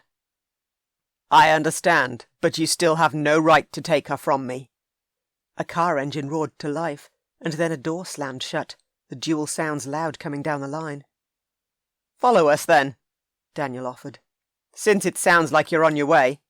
We're headed to Milliner's Bridge, half an hour due west of here. There's a large property on the right. You know where I'm talking? There's nothing but fields of corn in that area. Who owns the property you're speaking about?" "An old man by the name of Gerald Matthew Borner owned the place. He's now deceased, and the reading of his will is yet to be completed. We're going to park out of sight just off the road. The shack is a mile farther down the drive. Ensure you're well armed." Daniel glanced at her. "My phone's in the glove compartment. The chief sent me a few satellite images of the turn-off and the bridge. Send them to your mate. I wouldn't want him to get lost." "I won't get lost, but send the images to one of my brother's cell phones." Ian's husky voice sent another delicious burst of heat curling through her. "What are their numbers?" She fanned her flushed face. Ian rattled them off. She keyed both numbers in, then added his as well when he recited it. Daniel slowed as he drove through the village, then sped up the moment they cleared the town's speed restriction. "We just passed through the village, Ian. Where are you?" "Close on your tail. The black SUV. We're catching up quick." She gripped the side of her chair and looked through the rear darkened window. One of the large vehicles with enhanced tyres that she'd seen in the castle's lot sped down the road in hot pursuit. "I hope you've got your seatbelt on, Mr. Bear." "I do." She smiled and let her next words float to him, the truth within each and every one. "I miss you." "Prove it." A deep, rumbling purr. "Oh, I intend to." She blew him a kiss, even though he'd never see it. "If you're getting all hot and bothered," Daniel frowned, "then jump into the back and shift. There's plenty of room in there for your little bear." "Smarty pants." She cuffed him on the arm. "I'm not shifting in front of you. You've got your own little bear who likes to get naked and dance attendance on you." To Ian, she said, "Just ignore Daniel. He's got the worst sense of humour, but I promise you, you'll get used to it." She lowered her voice, whispered into the phone for Iain alone. "And I promise from now on I'll only ever shift in front of you." The SUV behind them swerved, then moved back into its lane. Daniel chuckled. "The man's already fallen under your spell." He turned off the main highway, crossed Milliner's Bridge, and made another right into the driveway they were after. He bumped across the potholed entrance and snuck into a small flattened area in the front field of corn, their vehicle hidden within the towering rows surrounding them. "Let's go and kick some bare ass." Daniel holstered his weapon and came around and opened her door. She hung up her cell phone and jumped out as Iain rumbled in beside them. He flung open his door and marched toward her in thigh-hugging black leather pants and a silver cotton T-shirt, his holstered weapon peeking out from under his flapping leather jacket. 2 men flanked him, both identical to Iain, the one on his right in camouflage cargo pants and a black shirt. He slung a military sniper's rifle over his shoulder. The man on his left, wearing fawn pants and army boots, gripped a glinting gun. "This is Finley," Iain motioned to his right. "And on my left is Kirk." Leaving his brothers behind, he stopped in front of her, his fierce golden gaze boring into hers. "You left me." "I thought we already covered this." He stepped forward and she scrambled back and came up hard against the SUV. "I didn't have a—" He kissed her, one hand cupping the back of her head and the other seizing her hip as he dragged her against him. She shouldn't allow him to push her around, only that thought flitted right out of her head under the searing heat of his mouth. Instead, she reached up on her toes, wound her arms around his neck and met him kiss for kiss. Now this kind of delicious kissing she could get used to. "Excuse me." Daniel cleared his throat. "We've bad dudes to capture and all that." Iain growled low in his throat as he lifted his head from hers and eyed Daniel. "In the future, where she goes, I go. Provided you don't keep her beyond our clan's reach, I'm good with that." "No arguing, boys." She ducked under Ian's arm and extended her hand to Finley and Kirk. "I didn't mean to be rude. Nice to meet you both." "Welcome to the family." Finley shook her hand, then slid one thumb underneath his sniper rifle's front-slung belt. "The same welcome goes for me. It's nice to finally have a sister." Kirk hugged her, then stepped back with a grin.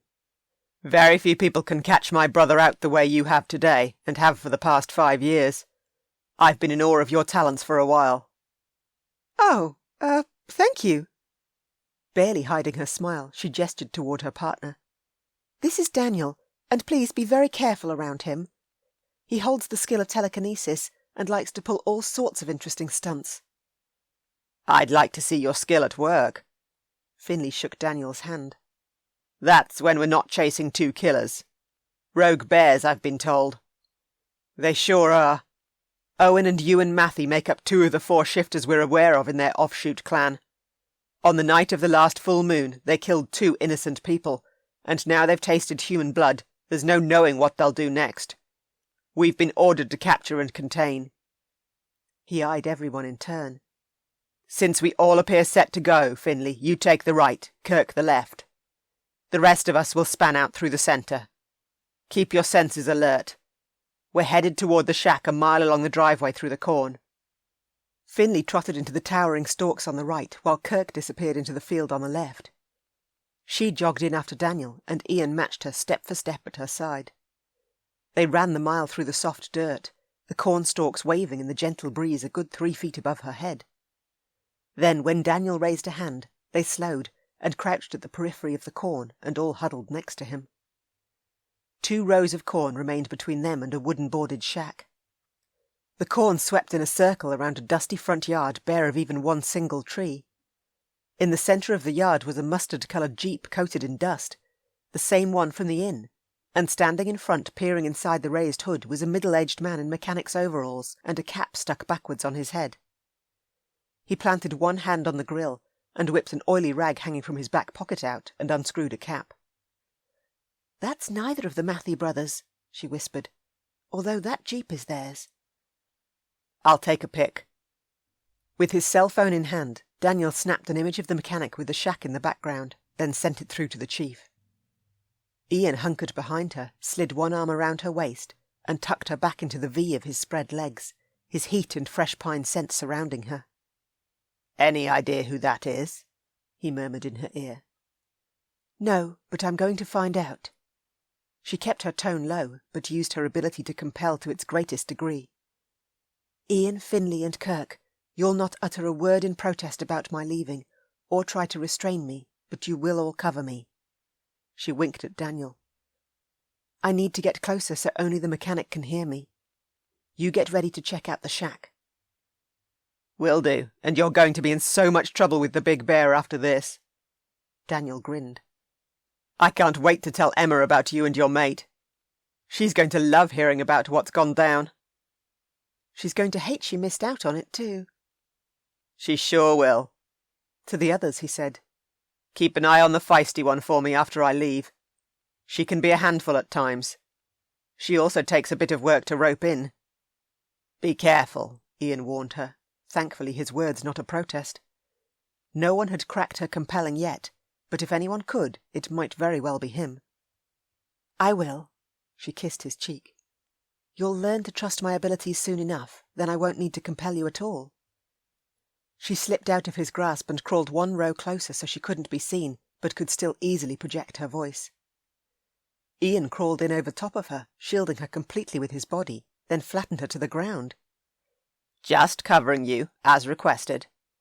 Two can play at your game, little bear." "I might be little, but I have sharp claws. Lift up a touch." He did, and she smirked. There's no taming a compeller. On one side of them, Kirk moved into position, and on the other, Finley eased lower onto his belly, his sniper's rifle propped on top of the dirt and his eye to the sight. Daniel swept out a few rows, moving closer toward the shack, then gave her a nod. They worked well in tandem, and he'd wait for her okay to go in. "We're ready." Ian trained his weapon on the mechanic. "Mechanic man, hear my voice and don't acknowledge it. Nothing is out of the ordinary, but you're going to wander closer toward me in the cornfield, then act as if your bootlace is untied. I want you to kneel and tie it back up. Don't draw any unnecessary attention to yourself while you do so." The man swaggered their way, a peak of scraggly brown hair showing from under his cap. He lowered to one knee and grasped his bootlace. "Who's with you, and why are you here?" she demanded. "Answer me in a quiet voice." "No one's with me, and I'm fixing my cousin's jeep." "Who's your cousin?" "Owen Matthew." "Whose place is this? Give me as much information as you can." "Grandpa Matthew Borner's, but he passed away over a month ago. No one lives here any more. We need to sell the place, just waiting on the lawyers, the will being read and all." "Where are Owen and Ewan?" "They took off for the bunker in my truck. Said they'd leave the truck somewhere for me to pick up once they were done with it. They'll call. They always do when they need a hand." Ian growled in her ear. "The Matthews are cunning." "And now they know we're chasing them." She lifted a hand toward Daniel. "You catch all that?" "Sure did. I'll go check out the shack." "Be careful." She returned her gaze to the mechanic. "Mechanic man, I want you to keep your focus on my voice. You won't see anyone moving about. What's your name, and where's the bunker?" "Name's Jerry Matthew Borner, and I'm named after my gramps. No idea where the bunker is. My cousins are into some weird stuff that I've got nothing to do with it, but they're kin, so I've got to help where I can." "Can you shift?" "Nah, only the two of them and their sisters can, and only on the night of the full moon. Rest of the time their ability to shift won't rise. Blood's too weak." A confirmation of what they'd already known. He snorted, then frowned as he worked his bootlace. "Stupid thing won't do upright." Daniel snuck out of the cornfield, crept onto the veranda, then opened the creaky front door and whipped inside. 3 magpies soared in a circle overhead. "Jerry, give me your address and your phone number." He spoke it, and she wriggled her cell phone from her pocket and sent the information to Daniel and Dad. "Jerry, how often do your cousins come out here?" 3 or 4 times a year, just when they're swinging by. "When they call you, I want you to call the number I give you and tell the man you speak to all the details your cousins pass on to you. You'll remember this number with ease when it's needed, although you won't remember why you must do as I've asked, nor shall you remember speaking to me or anyone else about this." She recited the chief's direct cell phone number. "Right. I can do that." "Very good, Jerry." Daniel snuck out of the shack and dove back into the cornfield. He shuffled toward her and said, "It's all clear in there. 2 tiny back rooms along with a kitchen and living area, although there's nothing but dust coating moth-eaten furniture. The electricity's on, but nothing's running off it. I got your cell phone message." "Jerry's going to call the chief when his cousins get in touch with him." "Good job. Send the mechanic on his way." "Jerry, go back to what you were doing. You're all alone at your grandpa's shack." Jerry stood, rubbed the dirt from his knee, and strode back to the jeep. Iain scooped her off the ground, set her on her feet, and steered her back the way they'd come, his brothers and Daniel walking along the corn rows either side of them. All kept a watchful eye on their surroundings. "I've got a call coming in." Daniel holstered his weapon and answered it on speaker. "Hey, Chief. Isla and I picked up an additional team of men. Iain and his brothers, Finley and Kirk. I just had a vision of them. I'm not surprised about the addition to your team. I've got Nathan checking into this so-called bunker, and I'm running a check on Jerry's truck." "Dad?" She edged closer to Daniel so her father could hear her. "Jerry said his cousins visit him 3 or 4 times a year, just when they're swinging by. He's got your number, and I requested he call you if they visit. I added the usual demands, no recall and all." "Good work. Although since we're now stuck in a waiting game, there's nothing more any of us can do until we catch a break somewhere, or the Matthews surface again." He cleared his throat. "If you wish, spend some time with Iain, then return when you're ready. In the meantime, Daniel can team up with Nathan." "Are you sure?" She'd love the time off to get to know her mate, but if her father needed her, she'd return. "I'm positive, honey." "Who's going to keep you on your toes while I'm gone?" She strode through the weedy dirt, the prophecy on her mind. "Gillowen's sons will separate when they come of age and rule their own clans. Yet there will come a time far in the future when a mated bond forms between the 2 clans. Only then must Gillowen's descendants once again merge, and the power of 3 be unveiled." Aye, a mated bond had formed, and it was time to embrace her changing future. "You're never far from me, Isla, no matter the distance separating us." "Then I'll call you tomorrow, let you know how things are going." Daniel lifted the phone closer to his mouth. "Chief, I'd like to meet Isla's new kinfolk before I head back. I'll drive to Ivanson Castle first, then return. I should be back by nightfall. Travel safely." Dad didn't question Daniel's need, and neither did she. Both of them always had her back. Daniel hung up while beside her, Iain walked with purpose. Finley cast her a look. "It must be interesting having a seer in the family." "It's both interesting and frustrating. One can get into a whole lot of trouble, and that's without even stepping 1 foot out of line. Dad has visions of things that can happen well before their time." "That's unfair for you." Kirk chuckled, a cheeky look on his face. "My parents would have loved to have had forewarning of all the mayhem we got up to as kids. It's just as well they didn't." Iain moved ahead and lifted some fallen stalks barring her way. She ducked under his arm, her gaze on his as she skipped backward. "What kind of mayhem did you 3 cause? Spill some dirt." "Since I'm already aware of all the dirt, I'll scout ahead and make sure everything's clear." Kirk nodded at Iain and disappeared. "There's no one around? I can't scent anyone, can you?" She pressed one hand against Ian's chest and stopped him in his tracks. Standing in front of him, she tipped her head to the side. "Come on, share some of the good stuff with me." Daniel and Finley kept walking, and she waited, holding her place, not giving in. Iain narrowed his gaze, those golden eyes of his focused fully on her. "There's a lifetime of good stuff to share, and I intend to tell you every juicy detail of our shenanigans, but not right now." He glanced over her head, his gaze drilling into Daniel's back. "You 2 are closer than I'd imagined, and it raises the hairs on my neck." "Daniel is devoted to Emma and their baby boy." "Yet you and he are partners." "We grew up together, and our skills, once combined, work seamlessly as one. She stroked his chest through his shirt. I realise our relationship as partners is tighter than most, but we've been through so much together. Daniel's the closest I'll ever get to having an overbearing older brother. I like that you said overbearing and brother. He covered her hand with his, twined their fingers together. I'll be less on edge once we've completed our bond. I apologise now for any difficult moments ahead. I'm sure there will be many. I'll forgive you, provided you give me one juicy detail, enough to keep me happy.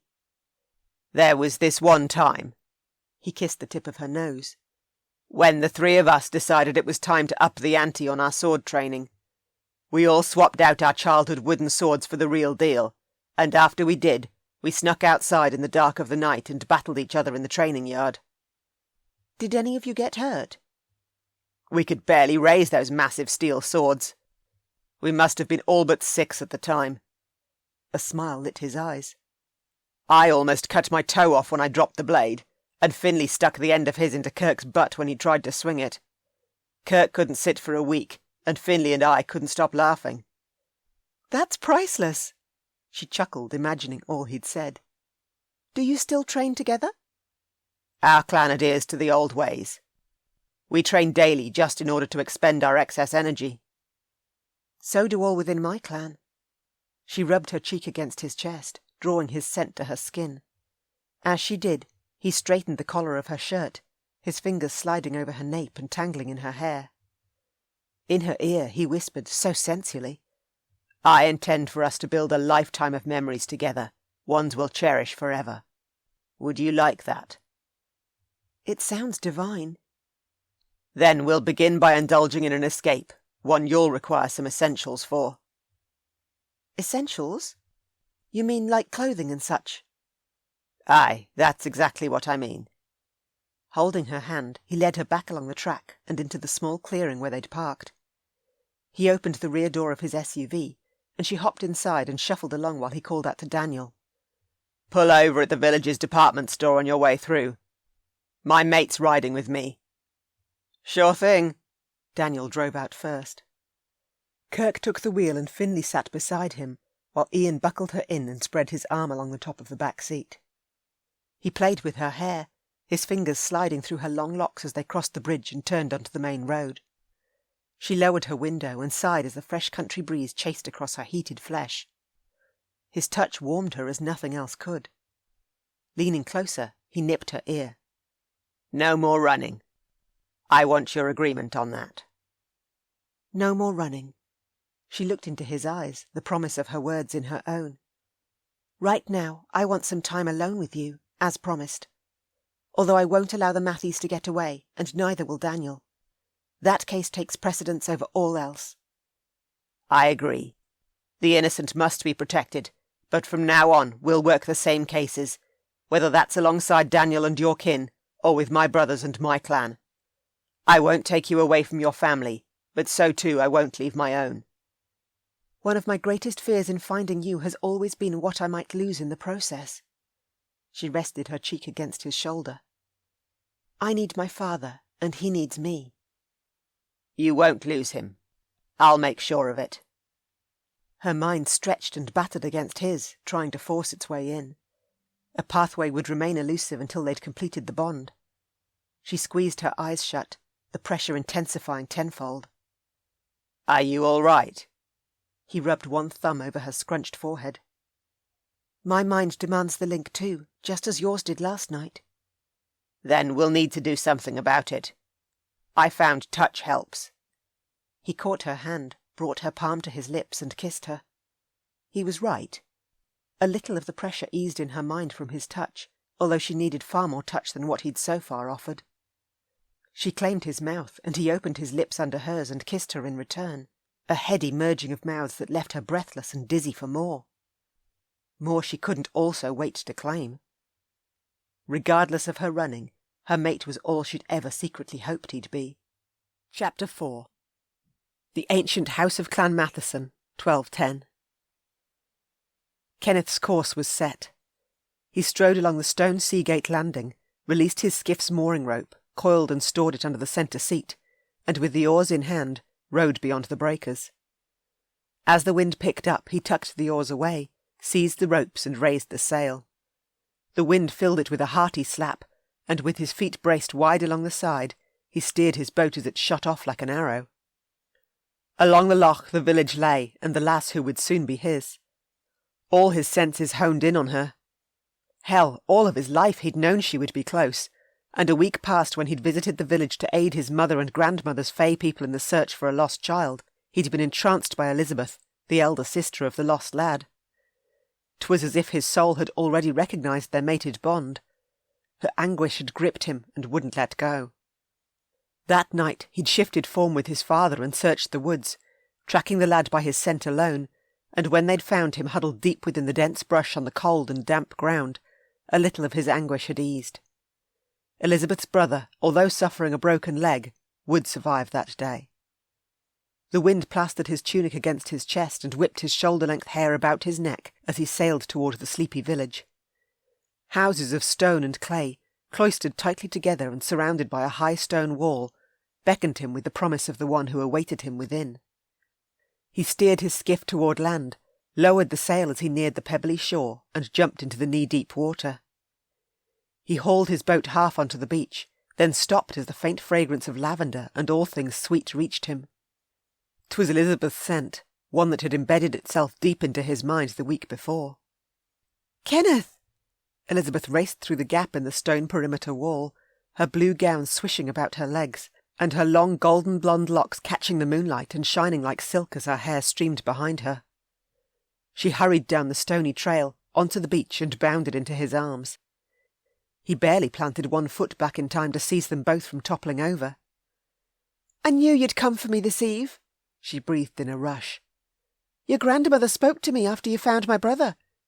She said I would be the one, and to remain in wait for you." His grandmother was a sneaky one. Filled with joy, he twirled Elizabeth around, then set her back on her feet and lowered to one knee. Holding her hand in his, he spoke the words drawn from deep within his soul. "You're my mate, the one woman I wish to share my life with. Will you do me the great honour of becoming my wife?" "Aye, I'd like that very much." Her eyes sparkled, such a striking hue of sapphire.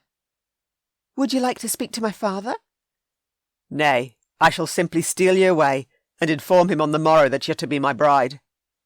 He swung her into his arms, leaned over the side of his skiff and set her gently on the centre seat, then pushed the boat into the water and leapt aboard. Tonight was their night, and no others. He would woo his chosen one as she deserved, and she would be his for all time. Exhilaration, unlike any he'd ever known before, surged through him. Chapter 5.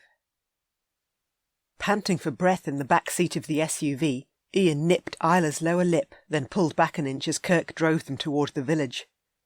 His woman could distract him completely with her passionate, mind-bending kisses. "Where are you going?" She tugged him back and nuzzled his neck, her teeth razzing over his skin. If she bit him now, he'd be hard-pressed to hold back. If only they were alone. Kirk pulled into a parking space on the main street next to Daniel's vehicle. The department store in front, with its wide glass doors set within a sandstone brick frontage, sat between a 3-storey tavern with accommodations on the top 2 levels, and a florist shop with a bright red door and hanging baskets of colourful flowers. "This village looks so quaint." "My mother adores this department store. She insists it sells everything one could ever need. You should be able to find all you're after here." He hopped out, came around the back and opened her door. He led her up onto the pavement, then gently wiped a streak of dry dirt from her cheek. "Maybe we could grab a bite to eat afterward. I missed breakfast." She glanced at the tavern next door to the store. "Do we have time for that?" "We'll make time." He clapped Kirk on the shoulder as he joined them. "Reserve us a table. Order for me if you like." "Will do." Kirk wandered into the tavern that held a restaurant they patronised regularly. Isla rounded the hood of Daniel's car, opened the passenger door, and nabbed a red leather purse from the front seat. Finlay stepped in beside him. "I'm glad you've got her back. Now, make sure you don't lose her again." "Thanks for keeping me sane while we searched for her." "No problem." Finlay followed in Kirk's footsteps. Isla spoke to Daniel, and the two hugged before her partner trailed after his brothers. She sashayed across to him, caught his hand, and tugged him inside the store. He pulled a trolley from the bay and weaved through the aisles as she browsed, her hips swaying far too enticingly in that super-snug denim.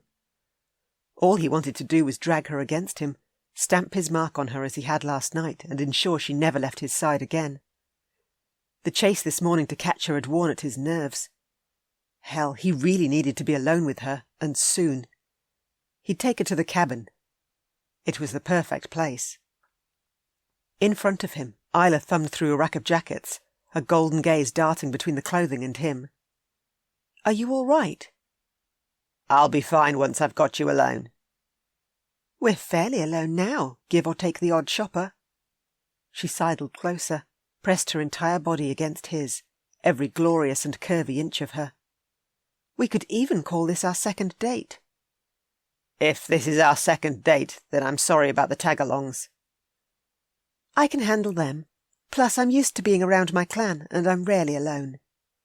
She wandered from his side toward a carousel of jeans. She pulled a few pairs off it, then rummaged through a pile of shirts on the shelves and slung her selection into the trolley. She added a swimsuit and shorts, skirts and blouses, and a low-cut slinky red dress he couldn't wait to see her in. In the footwear department, she added Nike sneakers and socks, sandals, and a pair of sexy red 5-inch heels that made his mouth water. "Time for undergarments." She winked. "This way, my big bear." In the lingerie section, he most definitely drooled as she flicked through lacy bras and skimpy thongs. She chose what she needed in her size, then added a sheer white satin camisole and a pink nightie with bear paw prints on it. He palmed the print that matched his hand size to perfection. "I can't wait to see you in that, or out of it." "Should I get the matching bed socks, or do you want the honour of warming my toes at night?" She pressed him back into a gap between two racks of dressing gowns, and on her tiptoes kissed his chin. "By the way, you are bringing the naughty streak out in me. I'm usually such a good girl. I've never fraternised with a man in a department store before." "I should hope you haven't, and I'll warm a lot more than your toes the moment you give me the word to." "Sexy second date talk. I like it." She stepped back and walked across to the health and beauty section. After browsing, she selected some makeup, a toothbrush, and a packet of cosmetic wipes. She added her bundle to the growing pile, then picked up a box of condoms and tapped the box. "Do we need these?" The condom stared him hard in the eye. He cleared his dry throat. "That's entirely your choice. I'm happy with or without, although to complete the bond we'll need to be skin on skin the first time." She eyed the box and frowned. "Tell me what you're thinking." He slid a finger under her chin and lifted her gaze to his. "Clan births are down. It took Emma 5 years to fall pregnant, and there was nothing medically preventing her from conceiving. Hers and Daniel's baby is the first cub to grace our clan in 5 years.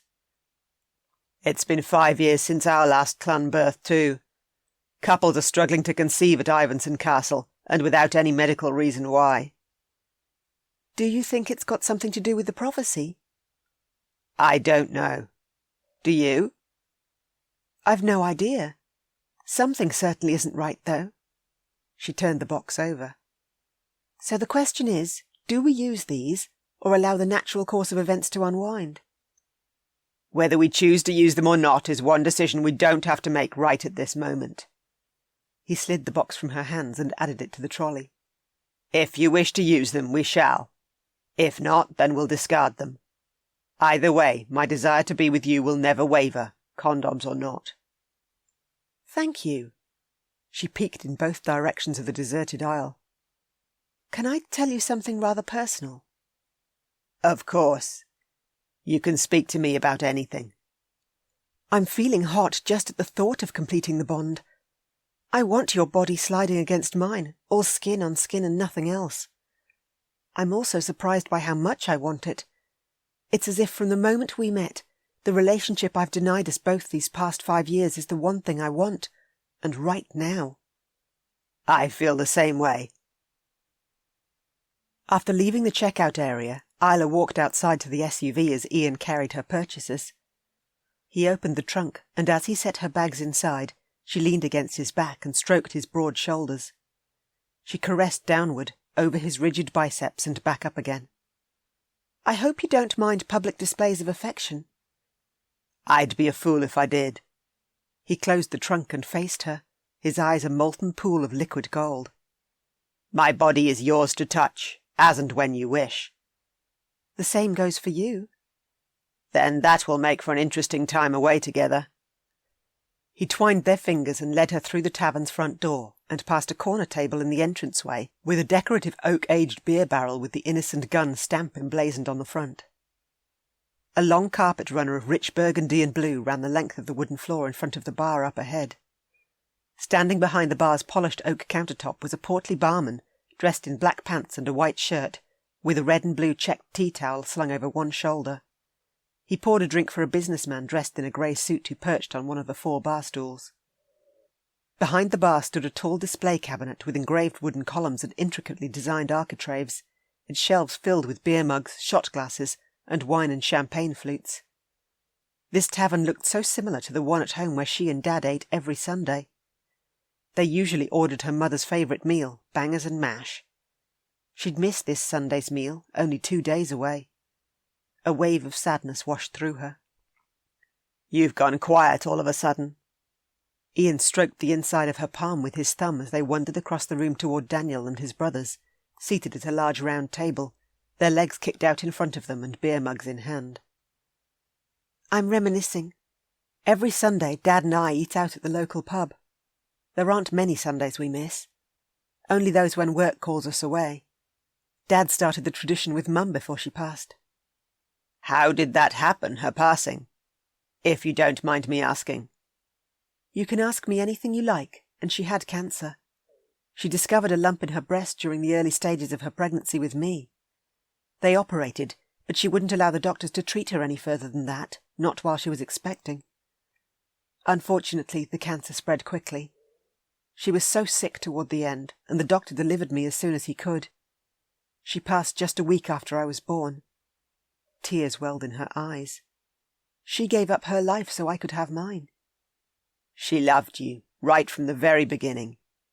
He cupped her cheek, stroked his fingers back and forth. "That's why I can't lose my father. His heart was broken when she passed, and all he wished for was to join her in her death.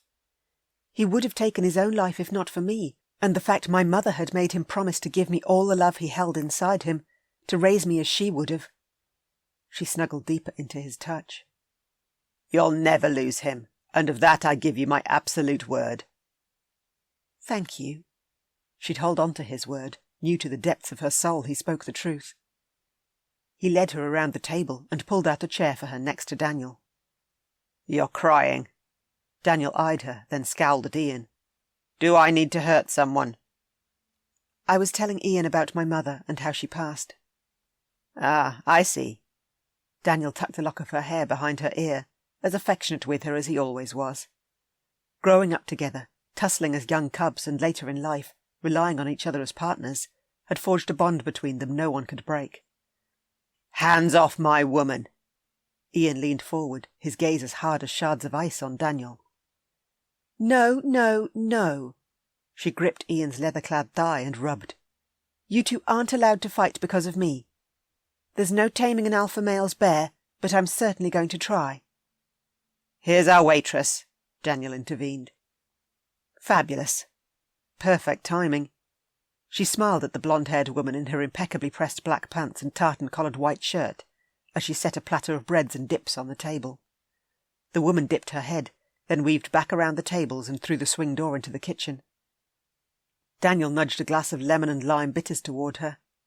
"I ordered this for you earlier, and a medium steak and salad along with a side order of fries."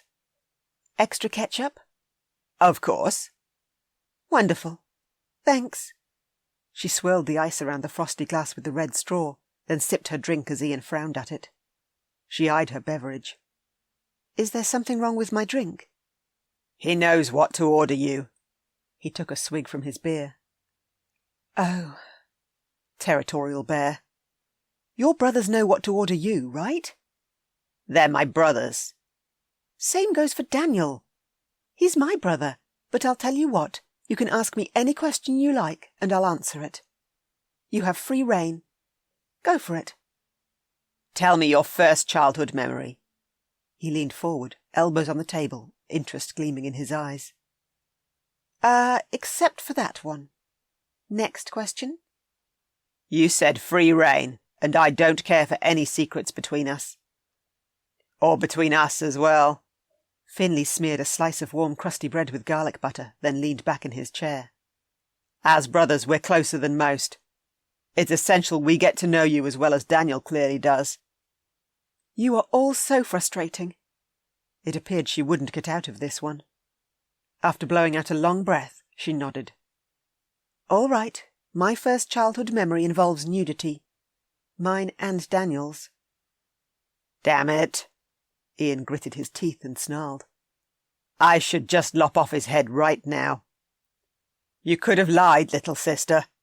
Daniel chewed a slice of bread, every muscle tense as he kept one eye on Iain. If I return to Emma missing a crucial appendage, you'll have her to answer to. Give me the details. Iain drummed his fingers on the burgundy placemat in front of him. I was 4 at the time. Dad took me down to the stream for a swim, and Daniel was there with his mother. I had this frilly pink 2-piece swimsuit on, one Dad had bought me for Christmas, but Daniel wasn't wearing a stitch of clothing. He was frolicking in the nude and loving it. She selected 2 slices of crusty bread and smeared them with cranberry feta and passed one to Iain. So I ditched my swimsuit too, not realising boys looked quite different to girls until I got closer to Daniel in the water. Even at 4, that appendage of his was rather impressive. Emma would definitely be furious if he lost it. Daniel choked on his bread. No more, he rasped. Ask him what his earliest childhood memory is. You need to switch the subject now. Hold on. Iain hauled her chair smack up against his. Do you recall this same memory? He gritted at Daniel. I'm not the one who agreed to answer any questions. Answer me. Sheesh. All right. I'm a month older than Isla, and I'll never forget swimming in the stream with her. Her brown hair swung down to her waist, covering every part of her. I saw nothing. Nothing. He swiped a hand in a definitive no gesture across his neck. That's my story, and I'm sticking to it. I have your meals. The waitress beamed as she placed hers and Daniel's dishes before them, walked back to the kitchen and returned with Iain and his brother's meals. Is there anything else you'd all like? I need a sharper knife, Iain demanded. Pronto, please. No, he's fine. Isla smiled at the young woman. Thanks for these meals. You're welcome. She strode over to the corner table where a family of 4 seated themselves and pulled out her notepad and pen from a pouch belted around her waist. You need to calm down. She picked up Ian's cutlery and passed it to him. Those pork chops of yours look delicious. They're a definite favourite of mine too. In fact, I'll eat any red meat provided it's tender and juicy. I like my chicken crumbed or in a sauce, and my fish as fresh as possible and pan-fried. All vegetables are a go, except tomatoes and cucumber. And I adore dessert, particularly if there's chocolate in the mix, then I'm all over it. Did you get all that? I'll repeat if needed. No, I heard every word, and you have my most grateful thanks for the information. He cupped her nape, brought her mouth to his, and devoured her in a hungry kiss. When he let her go, she almost clambered onto his lap for more. Well, for that steamy kiss, I'll give you a promise. From this moment on, I'll never swim in the nude with any man other than you. I accept your promise, and will hold you to it. Perfect. One mate calmed, and one promise she was happy to uphold. Now it's your turn, Iain. What's your first childhood memory? Accepting the very first of Kirk's stupid dares. We were terrors when we were younger, always getting into trouble. He cut into his roasted potato drizzled in gravy and ate a forkful. Around the age of 4, Kirk challenged Finlay and me to climb the highest tree, the one that butted right up against the rear curtain wall. And did you climb it? Kirk's always egging Finlay and me on to do stupid things, and being that Kirk's the youngest, we have a habit of giving in to him. Can't let him get into trouble all on his own. I would have loved to have had a sibling, someone to share getting into trouble with. She cut into her steak. Finley popped a fry between his lips. Of the three of them, he had more freckles smattered across his nose and cheeks, as well as a rather beautiful Celtic tattoo on his right bicep. Kirk, meanwhile, had the same golden eyes as his brothers, but a glimmer of starburst yellow rimmed the edge. All three were the same in looks, yet with the odd unique difference. Iain, though, she'd never mistake him for his brothers. Just looking at him made her heartbeat pound and her body heat. With his gorgeous gaze on her, Iain snuck one of her fries. Are there any other seers in your clan, other than your father? There's usually one born in every generation. They're particularly strong in my direct line, but Dad's the only one at the moment. We're overdue for a seer birth. I'd like to meet your father, as soon as it's possible. I'm sure he'd like to meet you, too. Beside her, Daniel polished off his steak and rubbed his belly. He was being far quieter than usual. Are you all right? She asked him. The less I talk, the less trouble I get into. I see, although you'll still be in trouble if you didn't order me a dessert. I'd never forget that. I ordered death by chocolate. Oh, yum! I love you. No. He shoved a hand over her mouth. Don't you dare speak words of love to me. He raised a brow. Can I safely remove my hand? She pried his fingers away, one by one. Sorry. Clearly I'll need to learn to watch what I say in the future. Thank you. He motioned toward Iain. Give him a calm-me-down kiss. That'd be helpful. She turned to Iain. I'm sorry, but I really love chocolate. You're not the one who needs to apologise. Fists clenched at his sides, his breath whistled out between tight lips. You warned me your relationship with Daniel was tight. I don't mean to overreact. Just give me some more time to come to grips with the closeness of your bond. Truly? Aye, truly, although a calm-me-down kiss wouldn't go a... Excuse me. The waitress had returned, a smile on her face as she took the cleared plates away, and another waitress set desserts before them all.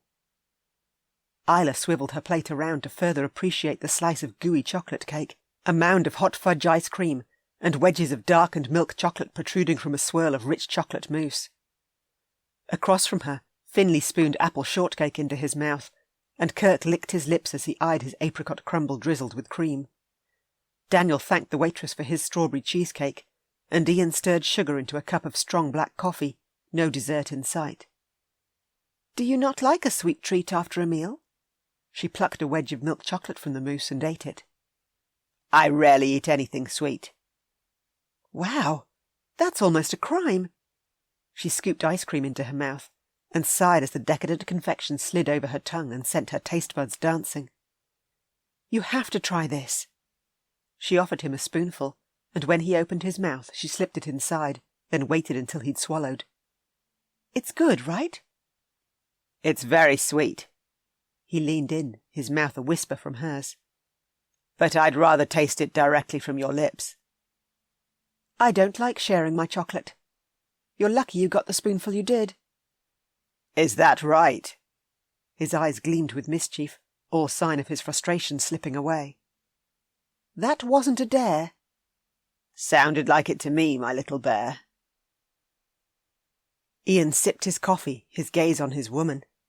He'd missed out on 5 precious years with her, and everything within him demanded he make back some of that time, however he could. Definitely time for an escape. From the moment they left this tavern, it'd be just the two of them. He'd ensure it. Meals finished, he walked outside and held the front passenger door open for her. She slid inside, buckled up, and while she did, he joined his brothers and Daniel on the pavement. I'm taking her out to the cabin. A good idea. Finley squeezed his shoulder. Kirk and I'll ride with Daniel back to the inn. We'll pick your car up for you and take it back. I'd appreciate that. Isla left it locked up with the key inside, although I have a spare one on me. He removed the key from his chain and passed it to Finley. Take as much time as you need. We'll see you when you return. Finlay jumped into the rear of Daniel's SUV, while Kirk took the front seat beside Daniel. "Where are they going?" Isla asked him as he eased in behind the wheel and started the engine. "It's time for that escape I promised you. They're going to pick up my car and take Daniel for a tour of Ivanson Castle. They'll look after him before he heads back." "So where are we headed?" She lowered the window, and the fresh breeze ruffled her silky long locks, the same exact shade of the rich chocolate mousse she'd enjoyed. "Somewhere very special." He drove out of the village and along the winding highway, edged on one side by the forest and on the other the rolling moors. "It'll be just the two of us for a while." "And what makes this place so very special?" She rested her hand on his upper thigh, her fingers curled snugly around his leg. 5 years ago, my brothers and I built a cabin deep in the woods on Matheson land. It's a retreat of sorts. We thrive being amongst our clansmen, but sometimes it's necessary for us to be alone, to strengthen our bonds as brothers. He covered her hand with his. We fish in the stream, allow our bears to roam, that sort of thing. "I'm so glad you have them." "We're tight and always have each other's backs, just as they'll now have yours." He slid his fingers between hers. "Going forward, we'll live our life together, and when you need to return home to your father, then that's where we'll go." He turned off the main road, the one just before the inn, then bumped along a private driveway winding deep into Matheson territory. Pine, ash and elm trees rose high either side of the thin track. 10 miles in, he slowed, then entered a clearing. His log cabin, with its 2 chimneys and wide wrap-around porch painted a deep rustic brown, had taken him and his brothers almost a year to build in between assignments. He pulled up in front and opened Isla's door. "This place is amazing!" She twirled around, her gaze bright as she eyed the river running alongside the forest's edge. "I love it!" "We always keep the kitchen fully stocked, and I have plenty of clothes stored here, just as I do at the castle." He opened the trunk, grasped her purchases, and climbed the front steps. "There's a 4-digit key code needed to enter." "I'll get it for you." She walked up beside him. "What's the number?" 1111. "Huh?" She frowned, so damn endearingly. "I think you're supposed to use a number no one is supposed to guess." "Would you have guessed that?" "No, but that's not the point." She unlocked the door and opened it. "We like to make things easy if we can." He slid the bags inside, then scooped her up before she could enter. "Would you like that shower you missed out on this morning?" "I'd love one, particularly since I've been rolling round in dirt since." She wrapped her arms around his neck as he carried her over the threshold. "One shower coming up." He nudged the door shut with his hip and weaved through the large lounge with its 4 tan leather couches and big screen TV.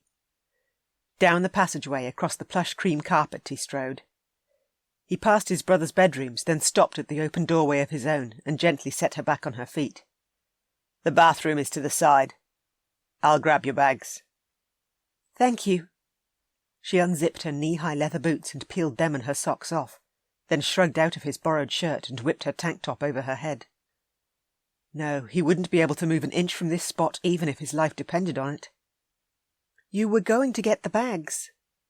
Gaze on him, she slid the button of her jeans free, lowered the fly, then wriggled the blue denim down her gloriously creamy legs and off. Nothing but 2 scraps of silk covered her. "They're by the front door, Ian, where you left them, remember?" "I know exactly where they are, my mate." "Then could you choose something from my purchases for me to wear after I've showered?" She sashayed up against him, and he wound a lock of her hair around his finger before allowing the silky length to slip free. "I'd rather you wear nothing." "I'm sure you would, but I'm not going to." She flounced backward, turned and walked into the bathroom with her pert bottom swaying back and forth. She closed the door and he wanted to hammer it down. Instead, he forced air into his lungs and attempted to get his thoughts back on track. It was time to woo his woman. He returned to the front door, collected her bags and spread the contents over his bed. He folded everything and stored it all away in the top 2 drawers of his oak dresser, all but the tiny 2-piece racy red swimsuit. That he left for her to wear. Out on the porch he breathed deep. Time to come up with a plan. He wanted their time together here to be incredibly special. He'd catch some fresh fish for dinner tonight. She'd said she liked it pan-fried. He strode down the steps, crossed the lush meadow and stopped at the river bank. The stream was wide, deep in the middle and shallow where it pooled at each side. He'd spent so many hours out here, allowing his bear to splash about before lumbering out and curling up on the grass to dry in the warm sunshine. Water gushed over jutting rocks farther downstream where the forest thickened. Each summer, he and his brothers would lug out the canoes from the back shed and paddle to Loch Bear, only a few miles distant. There the waters teemed with fish. They'd catch all they needed, row back and cook their haul over an open fire. "Ian!" Wrapped in a fluffy blue towel, her skin glistening from her shower and her damp hair dripping down her back, Isla waved from the front porch. Barefoot she skipped across the meadow, then stopped before him, her red bikini dangling from one hand. "I got really hot, even with the shower turned to its coldest setting. I need to shift, badly." "Then I'll join you." "Are you sure?" "If you're shifting, so am I." He tossed his leather jacket onto the ground, eased his silver-threaded shirt over his head, then shucked his leather pants and slid his thumbs inside the waistband of his black silk boxers. "I don't care to shred any clothes when I shift. I hope you don't mind me stripping completely off." "I have no issue with that at all, provided you don't mind me doing the same." She dropped her bikini on top of his pile of clothes, her gaze moving over his chest, then down his legs. With one lick of her lips, she dropped her towel.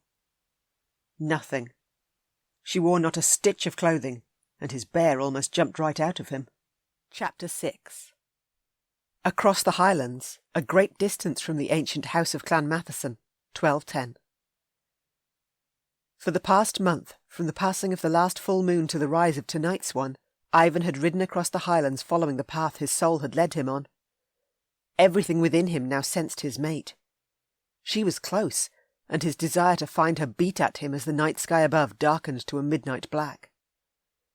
Urging his destrier to a faster pace, he bolted along a grassy ridge bathed in the moon's glow and through the darkened forest.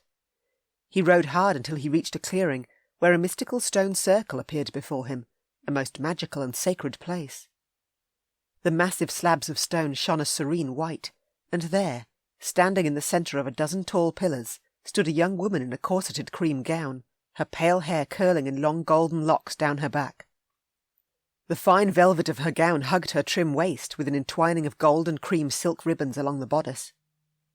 He slowed his horse, pulled up, and after dismounting, slung his reins over a low branch of one of the towering pines. The wind whistled around him, buffeting against his padded deerskin coat and leather pants as he passed through the outer edge of the stone circle and stopped before her. He looked deep into her eyes and drank the sight of her in. "I canna believe you're here." "I felt driven to come to this place this eve." She smiled and tugged the edges of her cream fur cape tighter about her. 3 months past, a seer took refuge within our walls, a wise woman by the name of Nessa. She said this need that burned deep inside me would be because of you." "Nessa is my grandmother." 3 months past, Nessa had taken several guardsmen with her on a journey of spiritual enlightenment, or so she'd said. Now he knew what that journey had been all about, as well as the secretive smile upon her face when she'd returned. "What did Nessa say to you?" "She spoke of Galowan, that his line is called Son of the Bear, and that he was the first man to draw claws and shift, a gift bestowed upon him by the Most High One. This she told me in great confidence, that you would come on this night and claim me as your mate. She assured me I would have naught to worry about, that we were destined for each other." "Aye, she spoke only the truth." He bowed his head. "My name is Ivan, and I'm the second-born son of Galowan from the house of Clan Matheson. My soul recognises and longs for yours just as your soul longs for mine. May I have your name?" "Lady Bethia, daughter to the chief of Tainfield Castle. My clan have strong ties to the royal house of Lorne, from the Celtic kings of Dalriada. Nessa informed me that Galowan's lineage too stems from the same royal house." She motioned through the trees to where a fortress of stony grey rose high. The castle's massive grey tower windows were lit with candlelight, its garrisoned walls topped with battlements and guardsmen patrolling the Barbican. My home. Then I would like to speak to your father. You may, but he is sickly and plagued with the chills, and isna up to visitors this eve. Nessa told me he would survive his ailment, but no recover his great strength. She said you would be the one to lead our clan in his stead, until my younger brother comes of age. He is but 10 and 3. What else did Nessa say? His grandmother was a wily woman, one he completely adored. There were so many things she knew about me, things that I've never spoken of to another soul. She shuffled closer until the tips of her white satin slippers touched his booted feet. My grandmother came to pave the way for my arrival. Aye, she loves you greatly. That I understood well. She also gave me her word you were a man of great honour. An intriguing smile lifted her lips. Will you show me your other form, that of the bear? 'Tis too soon. I dinna wish to frighten you. Your grandmother promised me you'd never be able to do so, and there is naught that frightens me.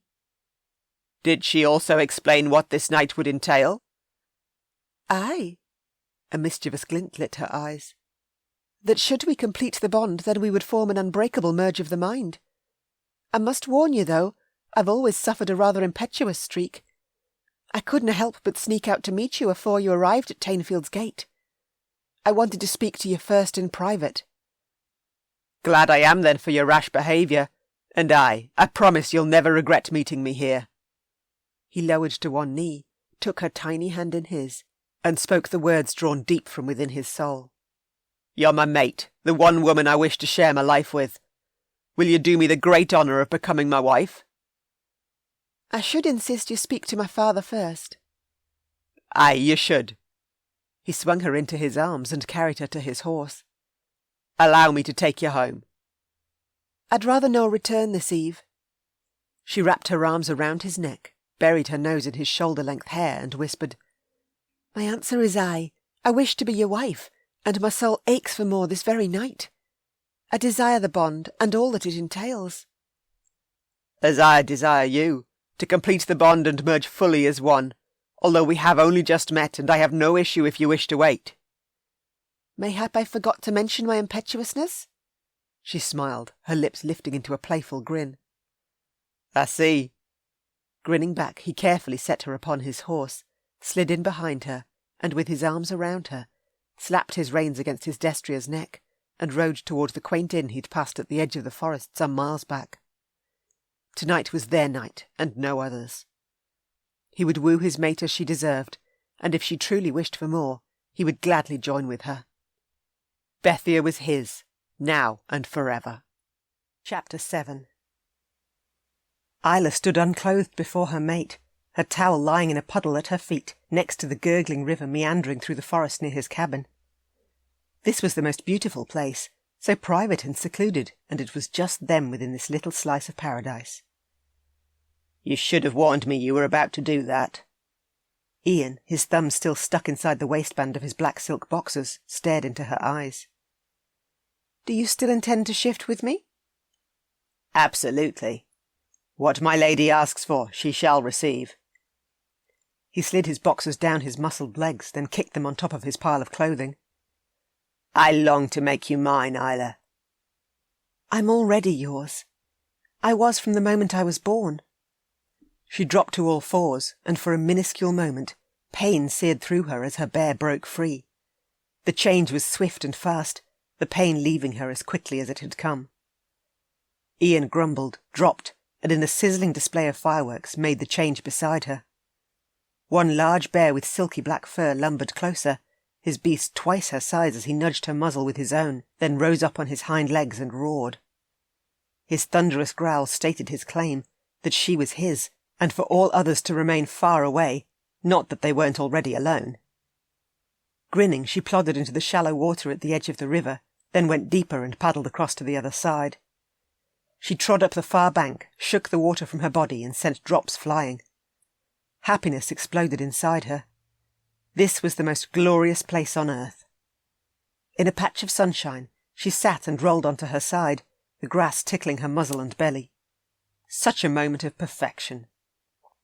Iain followed in her wake, plopped down beside her and dropped one front paw over her rump, his claws lightly scratching her pelt. Then with lightning speed he made the change, fur retracting and muzzle shortening in a shimmer of bright light until the man lay beside her. He stroked her head and rubbed between her ears. "Your bear is beautiful, Isla." A purr rumbled from her. "But I have to touch the woman." He stroked down her body, caressing her soft fur. "Change, little bear. I need you." Liquid heat rushed through her veins at his gentle touch, and she took control and forced the change. All woman, she arched into him. "There's something I need to say before we go any further." "I'm listening." He laced their hands together. "Isla Matheson, from this day forward, I promise to protect and keep you safe, to honour your needs above my own. All that I am is yours, heart, body and soul." Tears filled her eyes, and she slid her hand over the heavy beat of his heart. "Iain, you've stolen my will to be anywhere but here with you." "Good, because from this moment forth you'll never leave my side." He stroked over the claw and star tattoo on her hip. She cupped his face, her mind shoving against the barrier still between them. The block between their minds fell away, and he lay completely open to her. Her mind tunnelled deep inside his and along a private pathway that would only ever be theirs. "My mate," she murmured, mind to mind as she gripped his shoulders. Never had she felt so completely and wonderfully full. "Aye, your mate, always and forever." "I can sense your thoughts, Isla." She rocked with him, sucked the skin of his neck between her lips and bit down when she could no longer hold back. She marked him, as territorial as any female bear would. Her man. Her mate. "Do that again," he growled in her mind, his pace increasing. She nuzzled the other side of his neck, lapped at his skin, then grazed her teeth back and forth.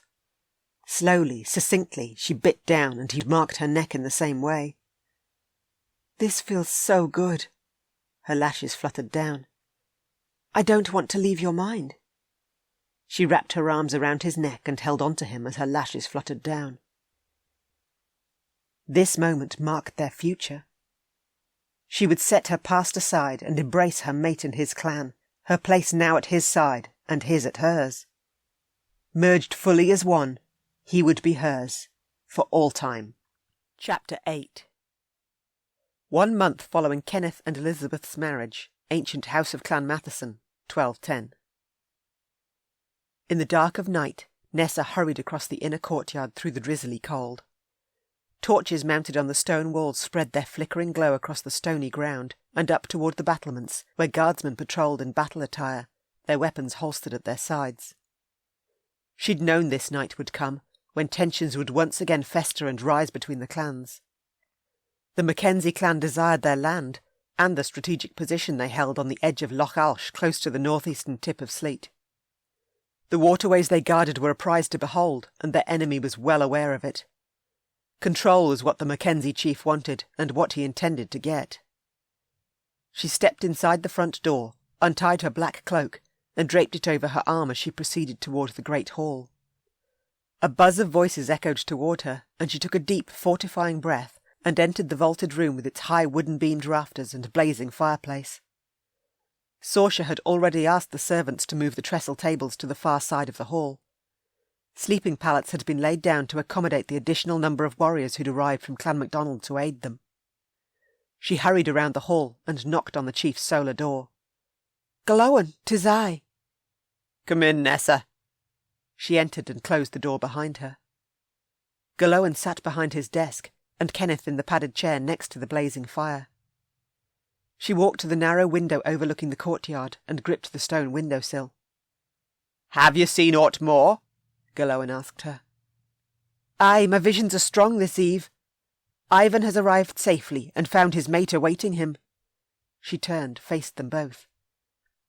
"A vision has also shown me we're about to receive the most interesting aid. 3 warriors of immense strength are soon to arrive." "We'll need more than an additional 3 sword hands to win this war." "These men are unlike any warriors who have come to our shores afore." "How do you mean?" Kenneth leaned forward, elbows to his knees, and the fire's glow lighting the bits of steel studded within his thick brown leather vest. "They can shift shape and draw claws, as you, your brother, and your father can." "How is that possible?" He shoved to his feet. "Father is the first." "These 3 warriors are the power of 3, our future as well as our past. If we wish to win this war, to save our people and to give hope to those yet still to come, then we must listen to them well. Far into the future, they are all that we shall become." Aye, the prophecy was in motion, and very soon the power of 3 would be unveiled. Chapter 9. Bottom snug in the curve of her mate's groin, Isla lay curled on her side in Ian's king-size bed 2 weeks following their first joining. Never had she awoken more content and rested in her life. Here at their cabin they'd made love every day, lazed together by the river and fished and tramped. They'd bonded so strongly, their merged link now a rich entwining of their minds, and her love for him so deep it hurt just to walk a few steps from his side. She wriggled around and squinted as the morning sunshine streamed through the sheer white nets and played its lacy pattern over the wooden-beamed walls of his room. The partially opened window blew the nets inward and circulated Scotland's freshest air, but it was his warm woodsy pine scent that overrode it all and made this space so heavenly. "If you're awake," he murmured, eyes closed as a ray of sunshine played over the vivid midnight black of his shoulder-length locks and across his high cheeks. "Then I demand my morning kiss." She trailed one finger along his jaw, then over the sharply defined cleft in his chin. She kissed the delectable indent, then nipped his bottom lip. His breathing changed and her smile widened. "I'm going to take a shower. Care to join me?" "Hell yes." He slowly opened one eye. "There is nothing I love more than seeing your skin flush under the heat of the water." "It's not the hot water that causes the flush." She shoved the forest-green leafed bedcovers back and skipped into the bathroom. The lovely rich colours of gold and cream greeted her, as well as a massive mirror along one wall, which reflected the bedroom and Ian already standing guard at her back, his gorgeous body on stunning display and making her ache for him all over again. "I'm not sure I'm going to be able to return to civilization today." "I've kept you all to myself for a fortnight now, and my clan will descend on us if we don't show ourselves soon." He reached past her, opened the glass shower door, turned the lever on and stuck his hand under the water. "This is a perfect temperature." "I'm nervous about meeting your parents. I ran for so long." "You had your reasons, ones even I understand, and they will adore you. It will be impossible for them not to." He walked her backward into the shower and closed the door. The water sluiced through her hair and down her body as he pinned her against the side, one hand planted beside her head on the glass, the other curled around her nape. Hot water pummeled his shoulders as she slid her arms around his neck and held on. "I love the way you hold me. It makes me feel so cherished and grounded." She hooked one leg behind his knee, rubbed up and down his calf. These past 2 weeks he'd stolen her will to be anywhere but with him. "I intend for you to feel far more than cherished. I want to see to your every desire." He whispered the words as steam swirled around them. "Can you tell what I desire right now?" He breathed deep, scenting the air, then grinned. "I have a very good idea." Aye, 2 weeks alone with him wasn't nearly long enough. "I can't believe we must leave." Except their duties called, and after a late breakfast, Isla packed her belongings in the suitcase Ian had fetched from the hallway cupboard and zipped it up. She'd left a few things in the top drawer of his oak dresser, enough for when they stayed over, but the remainder she'd take with her to Ivanson Castle. "Allow me to aid you." Ian clutched the handle and lifted her bag off the bed. He'd dressed in a white shirt, the cuffs rolled to his elbows and his clan kilt belted at his waist. He looked every lip-licking inch a delectable Highland warrior, with daggers sheathed at each wrist and a sword at his side. "One thing I am looking forward to is watching you train." She smoothed her hands through his hair and tidied his drying locks as best as she could. Finlay had sent him a message and told him to come prepared to battle when he returned. "I've always wanted to wield a sword, but my father wouldn't permit it. Instead he taught me how to shoot an arrow, and I have a near-perfect aim at 100 yards. We hold an archery competition in the spring. Many of our women compete as well. You too should. You'll have fun. I'm sure of it. Holding her hand, he led her down the hallway, through the lounge and out the front door. He carried her bag to the SUV and stowed it inside the trunk. She keyed in the door's lock sequence, trekked down the steps and lifted her face skyward. The odd puffy white cloud floated across the vivid blue sky, and birds soared above, dipped, then landed on the highest branches of the towering trees at the forest's edge. The river ran swifter today after the rain that had fallen yesterday, and farther downstream water gushed around thick boulders and flowed around the bend. The grass grew lusher, greener, and the wildflowers across the meadow bobbed their pretty heads at her as she walked to where Iain held her door open for her. "I'll miss this place." "We'll return, as often as we're able to." "Is it wrong of me to still want you all to myself?" She eased inside the passenger seat and secured her seatbelt. "No, I feel the same way about you." Iain drove along the bumpy dirt track, then turned onto the private gravel road leading toward the castle. The forest stood thick and strong around them, and within a short time the stone walls of the keep rose up ahead. They parked in the large lot at the rear, one filled with dark SUVs and the odd sports car. Ian's red convertible gleamed where it had been parked near the rear row of pines. "Someone cleaned your car." "Kirk would have. The blue ride next to mine is his, and he can't stand seeing any grit on either of our girls." He collected her bag and guided her through the postern gate. On the battlements above, 2 men wearing leather vests over dark shirts and pants lifted a hand toward him, and he waved back. They continued on, around the perimeter of the inner bailey and past a dozen men in belted kilts and white shirts, swords in hand as they trained. Finlay and Kirk were amongst them, sweat glistening on their skin as they swung at each other, steel clashing loud against steel. "It looks like I'm just in time."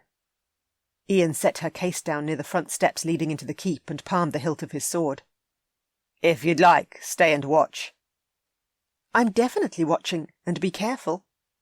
She lifted onto her toes and kissed his chin. "No one is allowed to hurt you, and if they do, they'll have me to answer to." "I'll be sure to inform one and all." He clasped her jean-clad hips, rubbed his body against hers, and marked her with more of his delectable scent. "You are one territorial bear." "It can't be helped." Grinning, he backed away, removed his sword from its sheath and strode toward his brothers. He warmed up, swinging his blade in a wide figure 8. His shoulders and arms, so thick and strong, were packed with muscle, and she'd adored every inch of them this past fortnight. She couldn't have asked for a more precious time with him. Luckily, her duties for her own clan were being taken care of by Daniel. Finlay eyed Iain as he advanced, his weapon held high. "About time you turned up. You sound mad, and you also appear rather on edge." Iain jumped into the fray and brought his weapon down on Finlay's. "What's up?" "I've had trouble with my bear these last couple of days." Finlay battled him, landing one hard blow after another. "He's getting antsy, clawing for the next full moon. I've already shifted twice today to calm him. Kirk's in much the same fierce mood." "Fierce would be putting it mildly." Kirk struck Iain, and the clash of their blades clanged around the yard. "Hey!" she called out. "No hurting my mate." "Aye, I should warn you both." Iain swung at Kirk.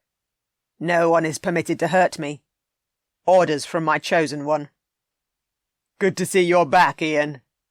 Across the yard near the armoury, a man in his mid-40s wearing tan trousers with a chunky black belt and a dark button-down shirt strode toward Iain and his brothers, a glinting blade in his hand.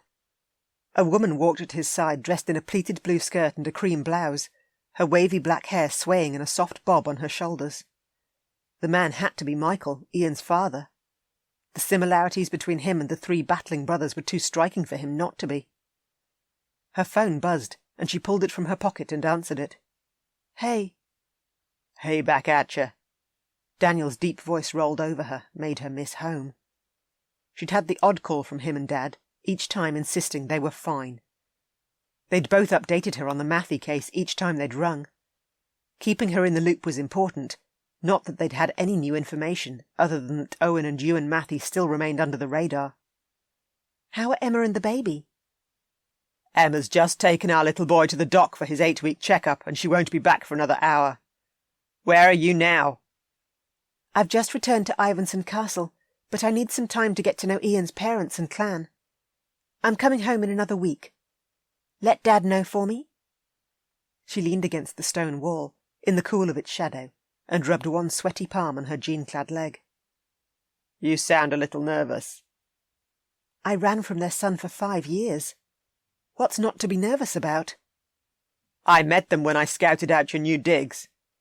They weren't condemning of you at all when we spoke, only excited that Ian had finally found you. The woman next to Michael with the soft bob walked past a centre well trailed in ivy. She was headed on a direct course toward her. I have to go. It appears I can't hide out any longer. Sure, but take care, and don't fight the pull. Don't fight what A beeping sounded in her ear. Daniel had hung up on her. Unusual? Ian's mother stopped before her, her smile radiant. Welcome to Ivanson Castle. I'm Megan. I'm sorry for the anguish I caused you and your kin these past 5 years. I mean, this is a momentous moment for me, meeting you. There's nothing to be sorry about, and I knew Ian would eventually find you. Everything happens in its own time, and usually for a very good reason, something I've learnt well over the years. Megan squeezed her hands and looked into her eyes. Ian was so determined to find you, just as his brothers have been in their search for their mates. They long for what Ian has now gained, a strong and loving woman at his side. Thank you. Megan's words touched her heart. Are you all right? Ian met Kirk's hard strike, then darted a look at her. Come out of the shadows, love. I'm about to lose my focus with you out of my sight. My brothers will soon notice my distraction and take advantage of it. She stepped into the sunshine. Is that better? Infinitely. His sexy grin made her heartbeat pound. Finley and Kirk circled him. Watch out. Your brothers are preparing for a dual attack. Keep your eyes on them, not on me. You're a far more appealing sight than them. His brothers advanced from opposite sides. Finley mouthed to Kirk. 3, 2, 1. Their blades descended. Ian spun his sword high and blocked both well-timed blows with one swing. He dropped low, kicked Finley off balance, then swept his other leg out and knocked Kirk in the shin. Both his brothers fell into a heap on the ground. Ian eyed her as he breathed deep. I miss you. I miss you too. Finley and Kirk jumped back to their feet and returned to the fight. All around Ian, the other men partnered together battled hard. Some had shucked their shirts and their chests glistened with sweat as gravel dust rose and clouded the air. They wielded their swords in a battle of strength against one another, a stunning sight to see. We can go closer if you wish. Megan touched her arm. Once one has bonded, the desire to be near each other grows from strength to strength. I know the best place where Ian will be able to keep an eye on you without his ability to battle being affected, not that it appears that way at the moment. He's holding his own. Thank you. I'd like that.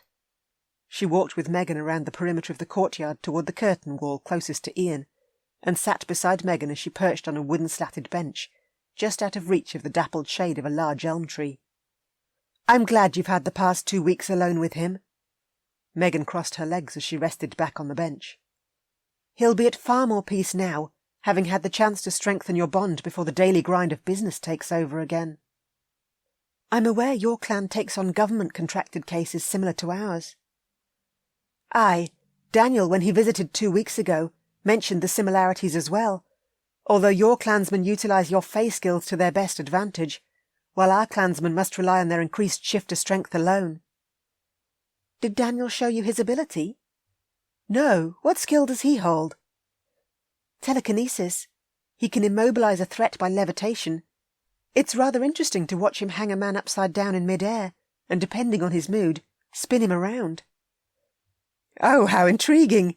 She clapped and giggled. He'll have to show me the next time he visits. I'm most fascinated by your ability to compel. The guardsman you slipped past when you first left couldn't even recall having met you. I compelled that request of him. Ordinarily, though, I don't use my skill against my own kin, other than for training purposes. One of my father's rules, and we all try to adhere to it. A rule she'd apply here at her new home, too. Tell me more about your father. I'm aware you lost your mother not long after you were born. Daniel mentioned it, and that you're very close to your father. Dad did the most amazing job raising me, although I've never been without female guidance. Our clan is tight, and I consider many of the older women strong motherly figures. She rolled her shoulders and rested back as Megan had done. Dad definitely still suffers from her death, though, and now I'm mated, I can truly understand why. If she lost Iain, it would kill her. That she knew to the depths of her soul. Across the courtyard he fought hard, his sculpted chest and honed muscles rippling under the thin white cotton of his billowy shirt. I want to roll around in bed with you, like right now. He stumbled, righted himself, and slammed his blade into Finley's. Give me 10 more minutes and I'm there. I have to at least shake some of this restlessness out of my brothers. 10 minutes and I'm holding you to that. I have some restlessness you need to shake out of me, too. Megan straightened one of the pleats in her ankle-length blue skirt. Those who wish to survive following their mate's passing must have strong kinship bonds in place to hold them to the here and now. We'll ensure your father never loses you. Losing him has always been one of my greatest fears. Ian's promised me I can return home as often as I need to, and I'm very grateful for that.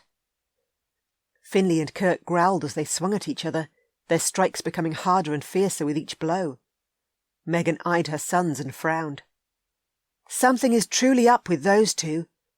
I've never seen Finley and Kirk so aggressive. Both have had to shift twice today already, their bears riding them hard. Iain told me their search for their mates seems otherworldly. They follow their senses, yet no matter if they're standing in the very spot where their women should be, there's no one about. That's correct. I mentioned the details to my father while we were at the cabin, but I haven't heard back if he's had any visions surrounding them yet. Give me a couple of minutes and I'll call him and check in. Cell phone in hand, she wandered underneath the tree, rested back against the trunk and jabbed in Dad's number. Iain watched her as he trained, his golden gaze firm on hers. Isla, Dad's voice reverberated down the line. How are things? Hey, Dad. Things are good. We're back at Ivanson Castle, and I just met Ian's mother. I have a question. The breeze rose and the leaves on the elm tree rustled. One drifted free and swirled toward her. She plucked it out of the air and fingered the golden-tinged leaf. One moment. Let me find a quiet place to speak to you. His footsteps echoed down the line. A door closed, then the familiar sound of his black leather chair creaked as it welcomed his weight. Are you in your solar? I am. Shoot me your question. It's about Finley and Kirk's search for their mates. Have you seen anything yet? Do you have even an inkling about what's going on? Iain and his brothers have one of the strongest bonds I've ever seen between siblings, and regarding their mates, it shall be you and not me who ultimately guides them in the right direction. He cleared his throat. Isla, there's something I must say before it becomes too late. Too late for what? You mustn't fight the pull. Have you been talking to Daniel? I must warn you. You'll soon be gone, and I'll have no way of reaching you for some time. Just know that I love you, and we'll see each other again soon. It's time for the power of 3 to be... Dad? Her phone beeped and she tapped it, her connection with him gone. Stupid signal. She called his number, the wind rising and whipping her hair about her face. Across the bailey, Iain sheathed his sword and sprinted toward her. He yelled something to his brothers over his shoulder, and something lashed at her and tore her merged link with him away. A mist rose and light shimmered all around. It was as if the stars themselves had escaped the sky and blazed above. Clutching her belly, she fell away into a dark abyss. No! Her scream reverberated through the dense fog, ringing in her own ears. Chapter 10. Thunder boomed and lightning slashed within the pitch black. The wind shoved and twirled Isla around. She searched frantically for her link to Iain, but got nothing. Dad had said he'd have no way of reaching her until she returned. Heart pounding, she screamed for her mate. Iain! Hands grabbed at her, hauled her up against a hard male body. I've got you. She shoved her hair out of her face and stared into her man's beautiful golden eyes, then sank into his mind and clung to him. What's happening? All I saw was a tunnel of wind churning around you, then you were gone. I dived into the vortex that sucked you away. Finlay and Kirk flew toward them, and each one clasped Ian's arms. They surrounded her, covering her back and keeping her in the middle of the three of them. Are you all right? Finlay yelled over the rush of wind to her. I am now you're all here. Dad said I'd soon be gone, and he'd have no way of reaching me until I returned. He said it's time for the power of three to be unveiled, or at least he almost got that all out. Hey, we're slowing down. Kirk stared through the dark, dense fog. Lights once again flickered, then an unearthly force sucked them apart, and they plummeted into the frigid depths of a loch. Icy water closed over her head, and she kicked upward through the murkiness and broke the surface. White-capped waves, lit a silvery hue by the moon high above, broke over her. She gulped in great draughts of air as Finlay and Kirk surfaced. Iain, I'm on the surface. Almost there. Don't move. Dizziness overwhelmed her and she grabbed her head.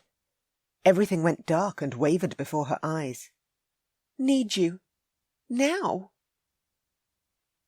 Iain emerged from the loch's dark depths in a fizz of bubbles.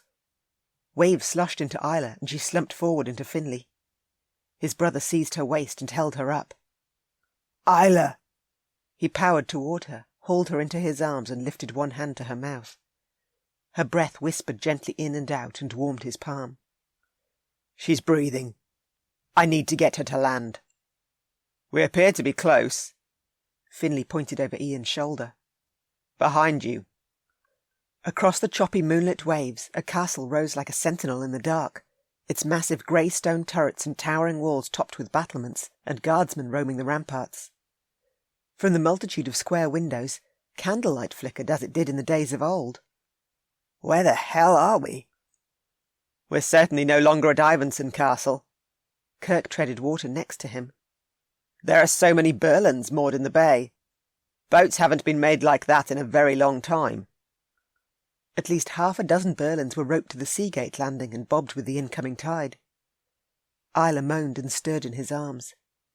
Iain? I'm here. He pressed a kiss to her forehead. Wake up, love. She blinked her eyes open, then clutched his shirt front. You need to stop disappearing. You're the one who disappeared. Where are... She gasped as she stared toward land. It's Matheson Castle. You're home? Aye, although it's so very different. I've seen old sketches depicting it like this. Dad has one hanging in his solar that he drew from a vision he'd had. She glanced at Finlay and Kirk, their dark hair plastered to their faces and necks. I'm home, or at least as my home appeared in the past. This is the ancient house of Clan Matheson. You're saying we've travelled through time? Finlay shook his head. Incredible. In the future, the sea gate is farther to the right, where the water is deeper. She swung her gaze toward a village nestled along the land where it jutted to a point within the inland channel. Smoke curled into the air from several thatch-roofed houses. Cloistered tightly together, they were surrounded by a stone wall. The village stands. It burnt to the ground in the 1200s, when the Mackenzies landed on our shores and attempted to take the waterways between us and the Isle of Skye. That place is sacrosanct, and remains bare except for a commemorative stone laid in honour of all those who lost their lives during the great feud of that time. The Mackenzies are an allied clan of Matheson. Why would they burn the village down? Never once during Ian's travels on the night of a full moon had his senses ever led him here. So too his ancestor had never once spoken of the place he'd called home. The location had been kept a secret due to the prophecy. I can assure you we weren't allies with the Mackenzies during the early 1200s, when they attempted to take what was ours. I've never heard of this war. The chief of Mackenzie wanted to rule these waterways. Our land sits in the prime position on the tip of Loch Alsh, between the mainland and the MacDonald of Sleat's land on the Isle of Skye. The Mackenzie chief wanted to take it all, and he attacked at the heart of our clan to do so. At the time, the MacDonalds joined forces with us to hold the Mackenzies at bay, but the additional number made no difference when they struck. The blackest day in our history was on June the 11th, 1210. That's the day we lost the village, and so many of our fae-skilled people in the fires that burned. Tell me all that you can about the village. In the 900s, the faerie king's youngest son visited the village along the loch and fell in love with the chief's daughter. I'm aware of that. He wed the lass, and their offspring were gifted in the way of the fairy folk. Aye, and during Gillowen's time, after he was bestowed by the Most High One with the ability to shift, he sought out his mate and was led by the full moon to the village. He claimed Saoirse as his, Nessa's daughter, the seer who spoke the prophecy. Saoirse held the skill of aura reading and could perceive another's true intentions. They completed the bond and formed a link of the mind. Isla shivered as she eyed the shoreline. We'll need to head in. We've no other choice. I agree. Let's go. Finlay struck out first. We're kin, and that should count for something. Kirk fell in on the other side of Isla, and together they swam in a close group. As a large wave crested, they rode it in, and at knee-depth slogged through the water into shore. A warrior wearing a thick brown leather vest studded with bits of steel and a massive claymore holstered across his back marched toward them, several of his men at his flank. He halted and eyed him. You wear the Matheson plaid. I'll have your names. The warrior's brogue was far thicker than his. He'd have to take care with his words. Easing in front of Isla, water sluicing to his booted feet, Iain palmed the hilt of his belted sword. I'm Iain Matheson, the chief of Matheson's eldest son, and we come in peace. He motioned to his brothers who stood either side of him. This is Finlay and Kirk. Ah, I see. He nodded with a smile.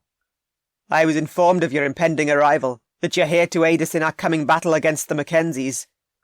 My name is Kenneth, and I am the firstborn son of Gillowen. The warrior turned his gaze on Isla. And who is the lass you protect? Isla, the eldest daughter of Murdoch Matheson, the chief of her clan. And who exactly informed you of our arrival? My grandmother Nessa. She is the seer of our clan. Come, you've naught to fear from any of us. I'm well aware of where you're from. Nessa and Gillowen also await your presence in the chief's solar. The warrior led the way across the pebbly beach toward the grassy path winding upward to the castle, his men stepping aside and allowing them safe passage through. Well, this is a rather interesting turn of events. Isla rubbed her arms and Iain tucked her under his shoulder as they trekked up the rise, protecting her from the brisk sea breeze as best he could. Nessa did first speak the prophecy. He walked through the arch gates and past flickering torches mounted against the bailey's stone walls. Isla's gaze darted around the inner courtyard, and she smiled at him. Wow, this is amazing to see the castle as it first was. It's also wonderful to have finally brought you home. Perhaps you missed the part about which century this is. A minor technicality. She wiped her face with her wet shirt sleeve. Her jeans clung to her legs, outlining every delectable inch. Swiftly, he hauled his white shirt over his head and drew it over hers. The hem dangled around her knees. Better, much better. Thanks. She squeezed his fingers. Dad saw that this was about to happen, us travelling through time. I know he did. He should have given us more warning. He and I will have a long talk the moment we return. His boots squelched with water as he entered the great hall with its vaulted ceilings and high wooden-beamed rafters. The walls were covered with large tapestries of hunting and landscape scenes, and the trestle tables had been pushed to one side, and dozens of sleeping pallets laid down before the roaring fire. Warriors bedded down for the night, those wearing both Matheson and MacDonald clan plaids. Kenneth led them toward a side room and opened the door. Chief, our guests have arrived. He motioned toward Iain. This is Iain, the chief of Matheson's eldest son, And the lass is Isla, the eldest daughter of Murdoch Matheson, the chief of her clan." Before a chunky wooden desk, a middle-aged man eased out of his chair and stood in tan pants and a thick fur vest, a sword sheathed at his side. He walked around his desk, plucked the tartan blanket from the corner chair next to the blazing fire, and passed it to Iain. "For the lass." "She is no just a lass, Galowen, but his chosen one." An older woman standing before the narrow window overlooking the courtyard, her red hair wisped with grey and coiled high atop her head, crossed to them in an elegant olive gown with lacy white sleeves fluttering over her wrists. "You've travelled far this day, and I take it rather unexpectedly. I'm Nessa." "Iain, and these are my brothers, Finlay and Kirk." Draping the tartan over Isla's shoulders, he gestured toward them with the tip of his head. "I'm glad you're aware of where we've come from. Having to explain how we arrived would have been interesting." "Aye, I've informed Galowen and Kenneth that you've crossed time in order to fulfil the prophecy, the foretelling I decreed at the birth of Galowen's sons." She smiled at Isla, her hands folded in front of her. "I've seen your skill to compel, and that your father is the seer, Murdoch. 'Tis a rare skill you hold amongst those with fey blood." "I'm the only compeller in my time. My great-grandmother held the skill before me." Swamped in the plaid, Isla wriggled one hand free and threaded her fingers through his. "Can you tell us why we're here, Nessa?" "In completing the bond with your mate, you fulfilled the prophecy. Galowen's sons will separate when they come of age and rule their own clans, yet there will come a time far in the future when a mated bond forms between the two clans. Only then must Galowen's descendants once again merge, and the power of three be unveiled."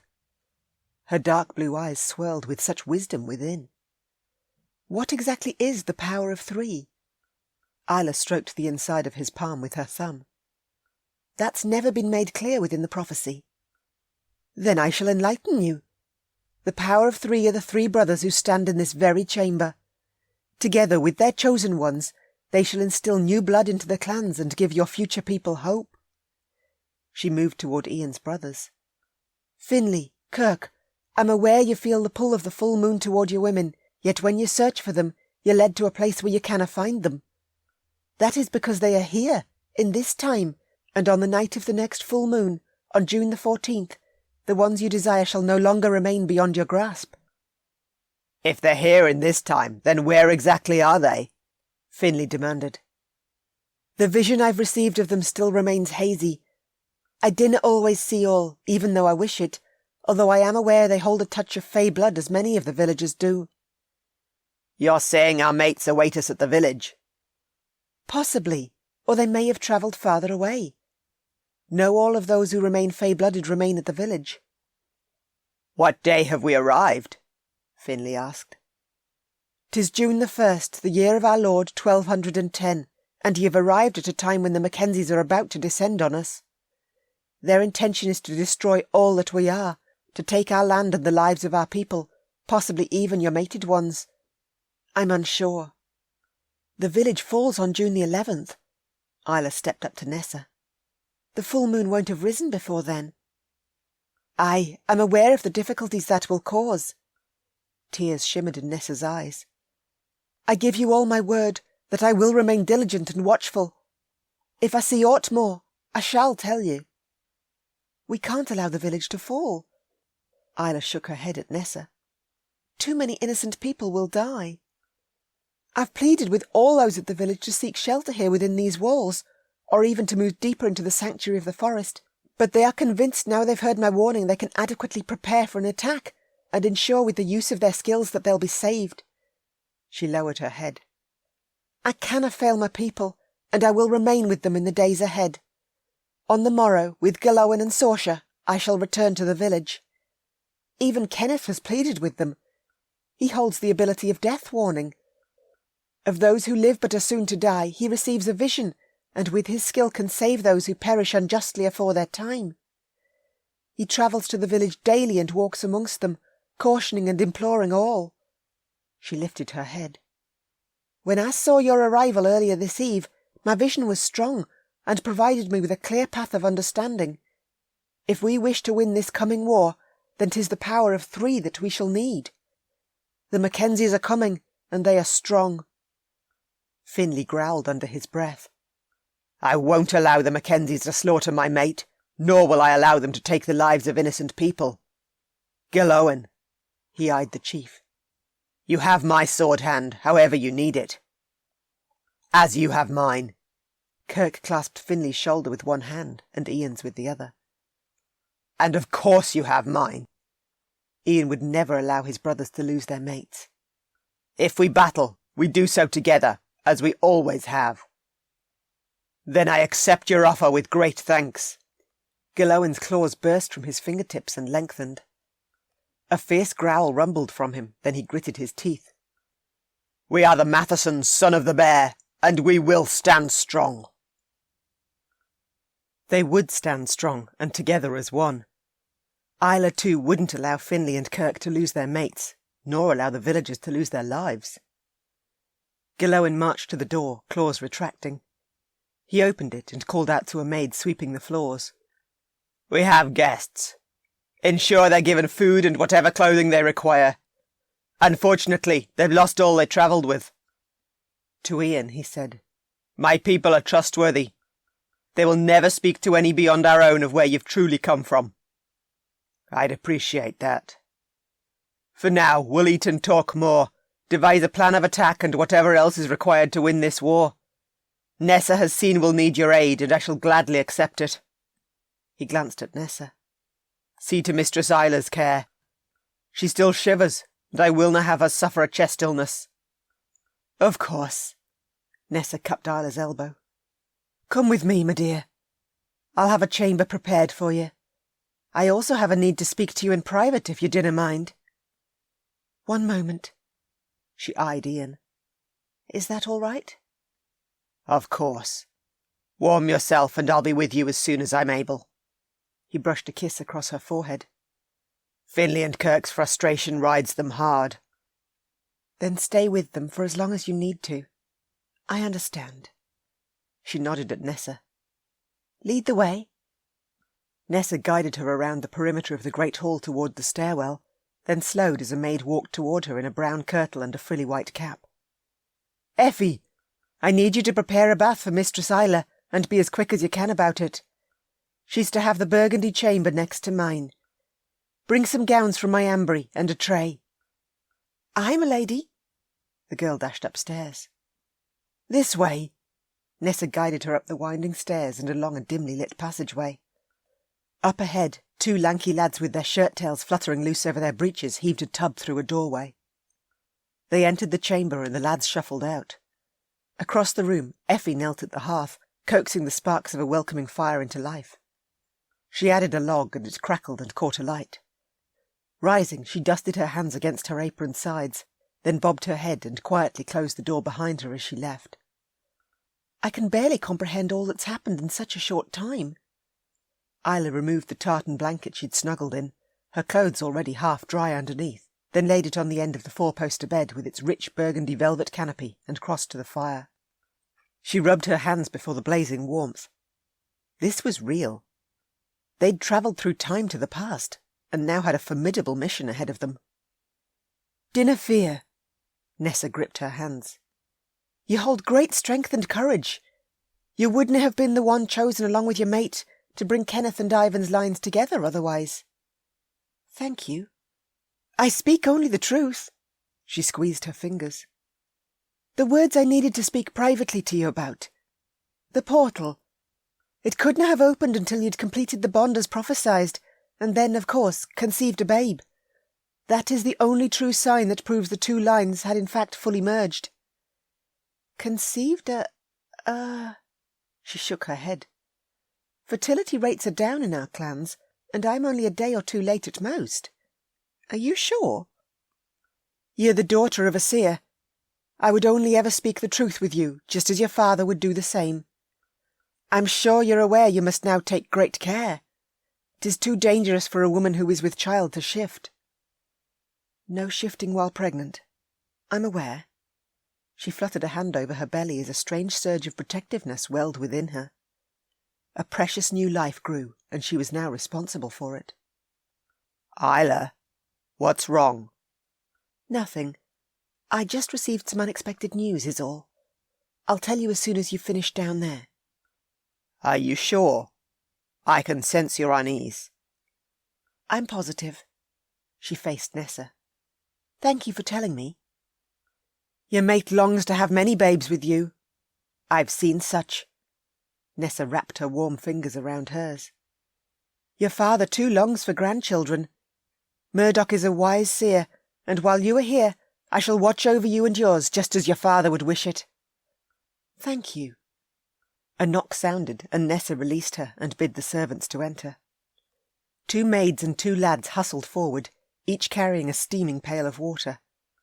Effie returned and hung an armful of gowns in the burgundy-curtained ambry, while another lass carried a tray and set it on the side table. Nessa oversaw the filling of the tub, then added a few drops of scented vanilla oil. After the servants left, she shut the door and patted the chair in front of the table. Come. There's a warm meal, and you must eat. Your babes will need to grow to full strength. Babes? Hold on. Surely she couldn't mean she was expecting more than 1 child. What do you mean by babes? A wide smile lifted her lips. Multiple births run through both Gillowen and Sorcer's lines. 2 or 3 babes can be birthed at once. 'Tis more difficult, but still it can and is done. You need to be more specific. Are we talking 2 or 3 babes? She plopped onto the chair in front of the side table. Steam from the bowl of chunky seafood stew wafted around her. It smelt delicious and made her belly rumble. Eat first, then I shall tell you. Nessa sat beside her and passed her a slice of crusty bread. Obviously I'm going to need the fortification. She dipped the bread and took a hearty bite. Warmth raced to her belly and calmed her anxiety. I'm ready. There shall be 2. Both your sons shall be tangled together, and neither older than the other when they are delivered. She raised a brow. In the future, I've seen that babes can be delivered in a way that remains impossible in this time. You mean by caesarean? Aye, that is it. She smiled. That is how you must deliver them once you have returned, for there is a reason why they must enter the world as one. They shall, one day far into the future, lead together. They are both seers, and their need to merge the clans will be their greatest desire, just as it shall be yours and Ian's. Allow your father to aid in their guidance, to teach them all they need to know of their skill. She crossed to the tub, knelt and swirled her hand through the water. This is the perfect heat. Come and have your bath. I'd love one. She shed Ian's shirt, her blouse, then shucked her jeans and stepped into the tub. She lowered into the water, dunked her head, and when she emerged, accepted the bar of soap Nessa passed her. She lathered and worked the vanilla-scented suds gently through her hair. At the side table next to the basin and jug, Nessa picked up a brush and knelt at the edge of the tub. Dip and rinse, and I'll untangle your hair for you. 'Tis been whipped into a mighty mess by the portal's strength. Thank you. I'd appreciate the help. She went down and popped back up. Nessa carefully separated her hair into sections, then brushed each one. She relaxed back, resting her head against the wooden rim as she palmed her belly. She stroked in a slow circle as so many emotions swelled inside her. Love, need, desire. She'd give her children what she'd never had, a mother to look after and care for them throughout all of their days. I've finished. Nessa rose. There is still much to be done this eve, and I must return to the chief's solar. She passed her a cloth, then enveloped her hair in another and rubbed. Will you be all right on your own? Of course. She stood, stepped out of the tub and wrapped herself in the cloth. I understand why you must go. Aye, I imagine you do. A seer has little idle time. Nessa crossed to the engraved wooden trunk underneath the narrow window, foraged through it, then plucked out an ankle-length nightgown and handed it to her. She tugged the white linen shift over her head as a knock sounded. That'll be the maids. Nessa opened the door and allowed the lads and maids from earlier to clear everything away. Once done, Nessa kissed her cheek. I shall see you in the morn, my dear. If you have need of me, though, my chamber is right across the passageway from yours. Thank you. She closed the door behind Nessa with a soft snick, perched on the corner chair before the fire, and brushed her hair until it gleamed a silky rich brown. She was here in the past, and she'd make sure she used this time gifted to her to do all she could to save the Fae villagers. They were her kin just as greatly as Gilloan's people were. With her hair dry, she set the brush down on the side table, heaved the thick fur covers on top of the bed back, and climbed in. So much had happened so quickly, her head still spun. Rolling to her side, she burrowed into the soft mattress. "I miss you." "I'm coming now. Finlay and Kirk have chosen to sleep on pallets in the great hall amongst the other warriors rather than accept a chamber above stairs. They're too restless and may need to escape outside with more ease during the night to shift. Which is our chamber?" "Second floor, third door on your left. Have you eaten?"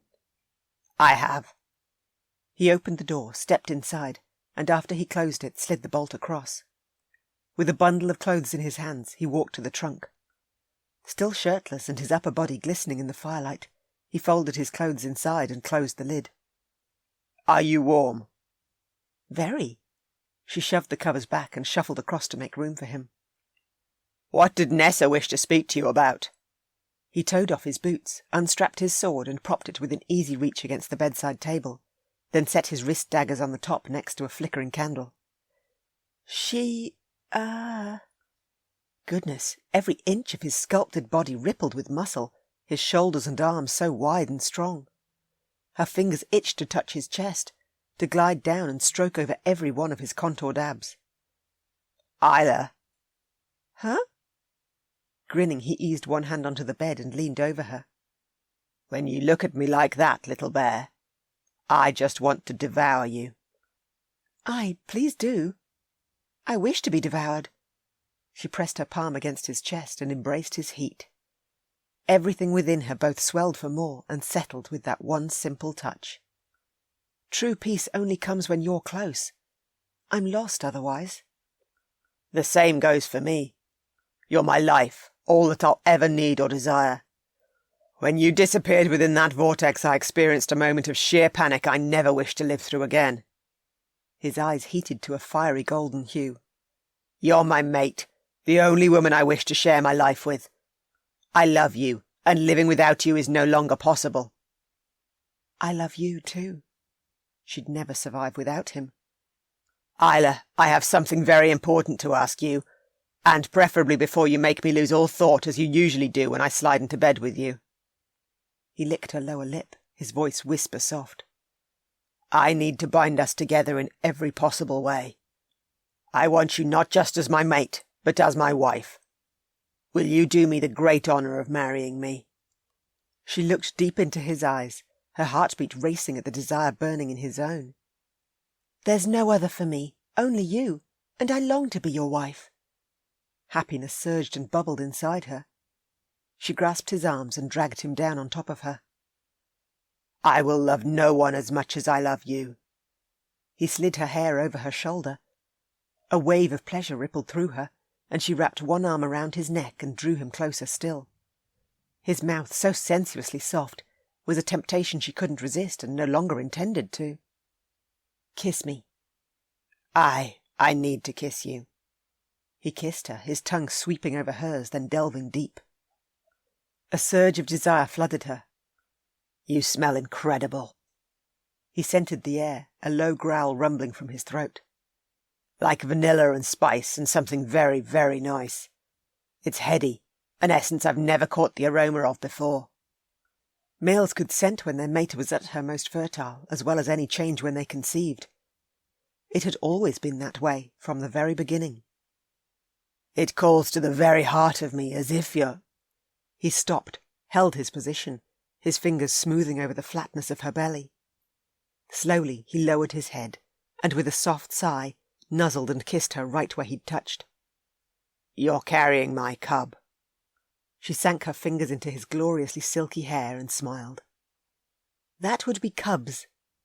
Nessa has seen we're to have 2 sons, both seers. They'll be tangled together at birth, neither older than the other as they emerge into this world. That's what she needed to speak to me about.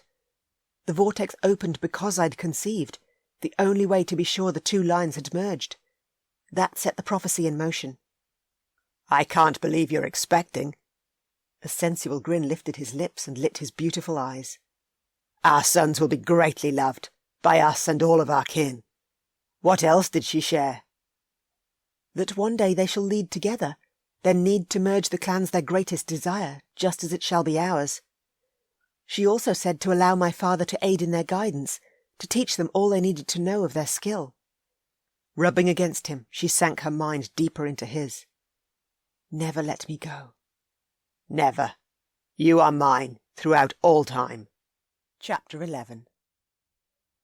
Isla awoke in the morning and stretched as the dawn sunshine slithered between the wooden shutters over her narrow window and offered the promise of a beautiful day to come. She turned over and smiled as Iain lay snoozing beside her, his hair a rumpled mess and his jaw holding a raz of stubble. She buried her nose into his neck and nipped his flesh. "Wake up, sleepyhead. We've a mission ahead of us and we need to get moving." Is it morning already? He rubbed his eyes with his knuckles. "It surely is." She crawled over top of him, hopped out of bed and slid the burgundy ambry curtain to one side. The maid had hung a number of gowns and she selected the first one. With the mountainous folds of rich red fabric in hand, she eased the material over her head. The heavy layers whooshed down her body and brushed the polished floorboards. So weighty and cumbersome. She wouldn't be able to move as fast as she usually did in such clothing. She searched the floor for her jeans. Gone, and so too was the rest of her clothing. The maids must have taken it all with them when they'd cleared everything away. What's wrong, love? Iain lumbered toward her, every inch of him so deliciously nude. I lost my clothes. I'll get them back later." Here, allow me to aid you in dressing. "It's you who needs to get dressed." With a sinful grin, he pulled the front laces of her gown together along the edge of the low-cut neckline. I haven't yet told you of the plan we devised last night. What was decided? Firstly, to save all within the village. He scooped her gown's matching slippers from the ambry shelf and knelt at her feet. He lifted one foot, and she held onto his broad shoulders as he slid the slippers on. And secondly, to ensure Finlay and Kirk find their mates. We'll head to the village along with Galowan, Nessa and Saoirse this morning. You missed meeting Saoirse last night. She's lovely, even reminds me of my own mother. That sounds like the perfect plan. I'm totally on board for a visit to the village, as well as to stand at your side when the war begins. She crossed to the looking-glass and ran a brush through her hair, pinched her cheeks and rolled her shoulders, her resolve firm. You'll be nowhere near the village when the war begins. That I can assure you. I won't be parted from you, and you need a compeller on your side in this war, and don't make me compel you to agree. Has there ever been someone who hasn't fallen for your skillful voice? He stepped into a pair of black leather pants and fastened them at his waist, donned a billowy-sleeved white shirt, and shrugged on a tan-padded coton made of strong rawhide. The coton would certainly protect him against the cold, as well as aid in buffering any strike of a blade. Not a soul. You're compelling, though. It can't halt an arrow if it were aimed at you. He tugged on his black boots, crossed to the side table, and lathered soap in the basin of water. He smeared the bubbles along his jaw, then picked up his dagger. With the looking-glass propped in front of him, he bent to the task of shaving.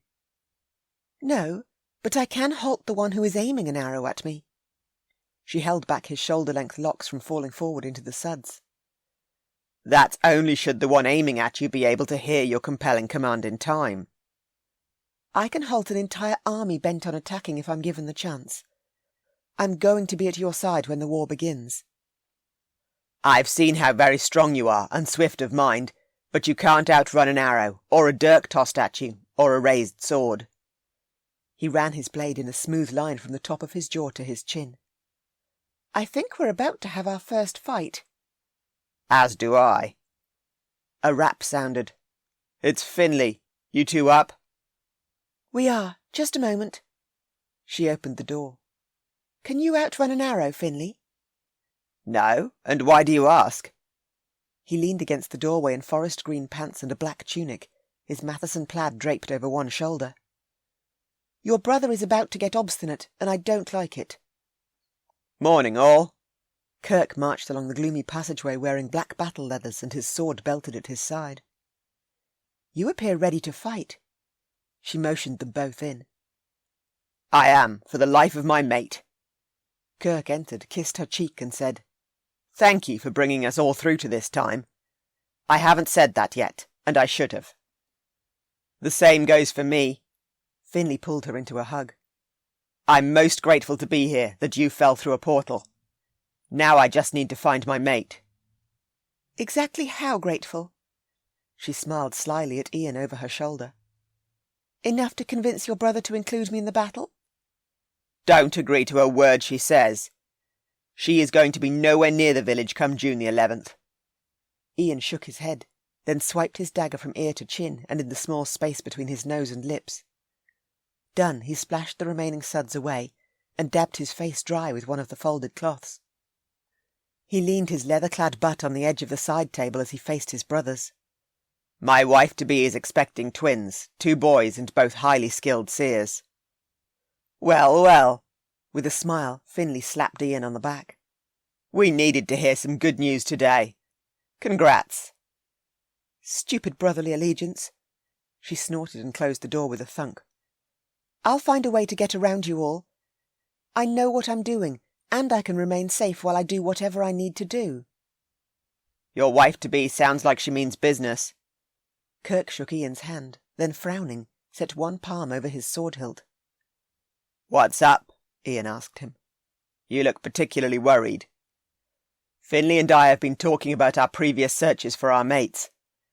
Over these past 5 years, my searches have only ever led me northeast across the Highlands, in and around Loch Shin. I mentioned so to Nessa this morning. She's assured me that my mate holds a touch of fae blood, and that all I need to do to find her is to follow my senses, that she may or may not be at the village. Only time will tell. Finley nodded at Iain. For me, for the first time in 5 years, I was actually driven toward this area during the night of the last full moon. Except I only got halfway into the chase when I sensed your excitement. I knew the moment you'd found Isla that you had. I couldn't continue on, and was drawn back to Ivanson Castle. My mate could be anywhere as well. He clasped Ian's forearm with one hand and Kirk's with the other. Although deep inside, I feel strongly that my mate is close. A sense I haven't yet felt. Kirk grasped Finley's forearm, then took hold of Ian's forearm and closed their circle until the 3 of them stood together, each facing the other. I have a feeling it'll be more difficult to find my mate. It's not like we have air travel or vehicles to get us anywhere with any speed. We'll find both your women all the same. Ian's determined gaze decreed his stance. Aye, their brotherly bond was strong, their presence a formidable one, and so too would Isla stand with them, no matter what trials or tribulations reared ahead. She crossed to the window and opened the wooden shutters. Outside, the morning sun's golden rays bathed the treetops, and the green hills rising in the distance across the glistening loch. Everything looked so beautiful, not a grey cloud in the sky, and certainly no threat of their enemies' attack so close at hand, although on the 11th, blood would soak this ground and the village would burn. Something that wasn't happening, not on her watch, and certainly not now she'd been given this chance to save the village that housed so many with fae blood. She laid one palm over her belly and the precious baby she carried within. She wanted for them what she had in this moment, a future with their chosen one. This trip through time, though, wasn't just about Finley and Kirk's need to find their mates, but also to ensure that the future mated bonds within their clans had the chance to flourish and grow strong. Certainly, they couldn't leave this place until everything had been set right. The time to save their clans had come. Slowly, she turned and rested back against the stone windowsill. The power of 3 stood before her, the most beautiful sight, and she was excited to be a part of them. Chapter 12. The morning following his daughter's disappearance, Murdoch Matheson stood at his solar window on the 2nd floor of Matheson Castle, overlooking the inner courtyard. The ancient elm tree swayed in the brisk breeze coming in off the loch, its branches scraping against the thick stone walls of the keep. A seagull circled overhead, then flew toward him and landed on the closest branch, while below his men trained, their swords slashing and steel clanging loud throughout the keep. The power of 3 had now been unveiled, and although he couldn't speak to Isla, he still sensed her closeness even over the wide chasm of time. Nessa, the old seer, would watch over his daughter, of that he had no doubt. Isla had conceived, and she now carried a new merged line, one that would unite the two clans. And soon, Finlay and Kirk too would begin their search for their mates. It was all as it should be, as he'd seen such a short time ago in an incredible, awe-inspiring vision. "Chief," a knock sounded. "it's Daniel." "Come in." He smiled as Daniel walked in and shut the door. "Take a seat. Is Isla safe?" In khaki pants and a black muscle t-shirt, Daniel perched on the forest green couch underneath a wall hanging of a stunning black and white drawing of Matheson Castle, as it had stood in the 1200s. He'd drawn that image himself from a vision years ago. He motioned toward the print. "Isla is safe. She resides within the ancient house of Clan Matheson at this very moment. She made it through the vortex, and so too did Ian and his brothers. I've also contacted Michael and Megan and informed them of exactly what's happened. They're both relieved and excited for their sons, and what the coming days might bring for them. They said Finlay and Kirk need to find their mates, and now they've finally been given that chance, they couldn't be more thrilled. They've also asked me to keep them informed of any further visions I might have, and I've assured them I will." "Good." Daniel rested his elbows on his knees and clasped his hands. "The wait has been excruciating since you first told me a portal would soon open and take her away from us. As it has been for me." A seer's life wasn't easy, the skill of forewarning held by so few because of the depth of control needed to wield the ability. "Last night I also saw a vision of my grandsons, twins and both seers. One day soon I hope to guide them, just as my father guided me." "That's good news." Daniel grinned and eased back. "Now there's nothing more we can do but await Isla's return." He strolled to his chair behind his chunky wooden desk and sat. "You're back earlier than I expected. Owen and you and Matthew didn't put up a fight when Nathan and I cornered them at Jerry's garage. Isla would have loved to have been there when we took them down. After sedating them, we delivered them directly to our contact. The Matthews can't shift until the next full moon, and I was assured they'd both be well contained on those nights." "Perfect." He closed his eyes and focused on Isla. He couldn't force a vision, but he could remain alert if one were close to surfacing. Images fluttered behind his eyelids, then shimmered into brilliant life. Isla wore a gown of rich red and long lacy sleeves that brushed her fingertips. She watched Ian, Finlay and Kirk as they stood in a circle, each clasping each other's forearms. A soft smile lifted her lips and a twinkle lit her golden eyes, just as it used to light her mother's. Her soft words, when they came, echoed all around, so hypnotically powerful. "It's time," she said to the men before her. "Together we're going to save the villagers, find Finlay and Kirk's chosen ones, and return home to our true time." Ian tipped his gaze toward her, and she skipped across to him, slipped under his arm and stood within the circle of 3. "And no one is leaving me behind." Murdoch chuckled. Ian would soon learn that no one could tame a compeller, not when Isla loved as greatly as she did. Her mate was the one man she could never survive without, and at each other's sides they would remain at their strongest. Aye, the power of 3 was a formidable presence, but at their centre stood his daughter. Isla would ensure their coming mission never had the chance to fail. Of that he had no doubt. Author's note. Clan Matheson descends from a 12th century man called Galowen, a man who was believed to have been from the ancient royal house of Lorne.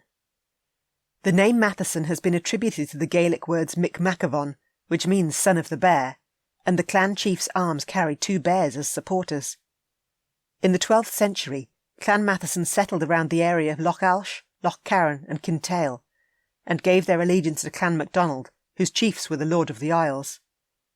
Clan Matheson became a large and powerful clan, with a force of around 2,000 men, although by the middle of the 16th century they'd diminished greatly in size and influence, due to the blood feuds raging across the Isles at that time.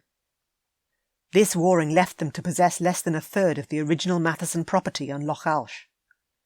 Interestingly, the other main branch of Clan Matheson lived near Loch Shin, Sutherland, at this time, and it was when I discovered this piece of vital information that the story I wish to tell of this once mighty clan, and the whispers in ancient times of their ability to shift into the form of the bear, became clear. For the purposes of this story, I chose for Galowen to have 2 sons, both when they came of age forced to go their separate ways, one remaining at Loch Alsh, and the other travelling farther afield to an area near Loch Shin. Those sons would then lead their own clans, yet would one day once again merge to bring the legend surrounding Clan Matheson back to life. It's time for the whispers to reignite. Clan Matheson are the son of the bear. This story is woven with as much accuracy to the period and locations as possible, although any mistakes made are mine alone. This book forms part of the Matheson Brothers series, and each story within it is standalone. Please feel free to search for any of my other works.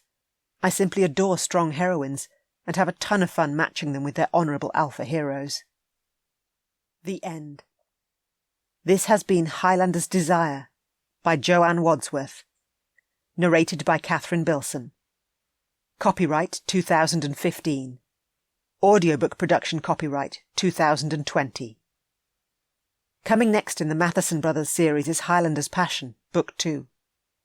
You can find more information about all Joanne's books by visiting her website at joannewadsworth.com.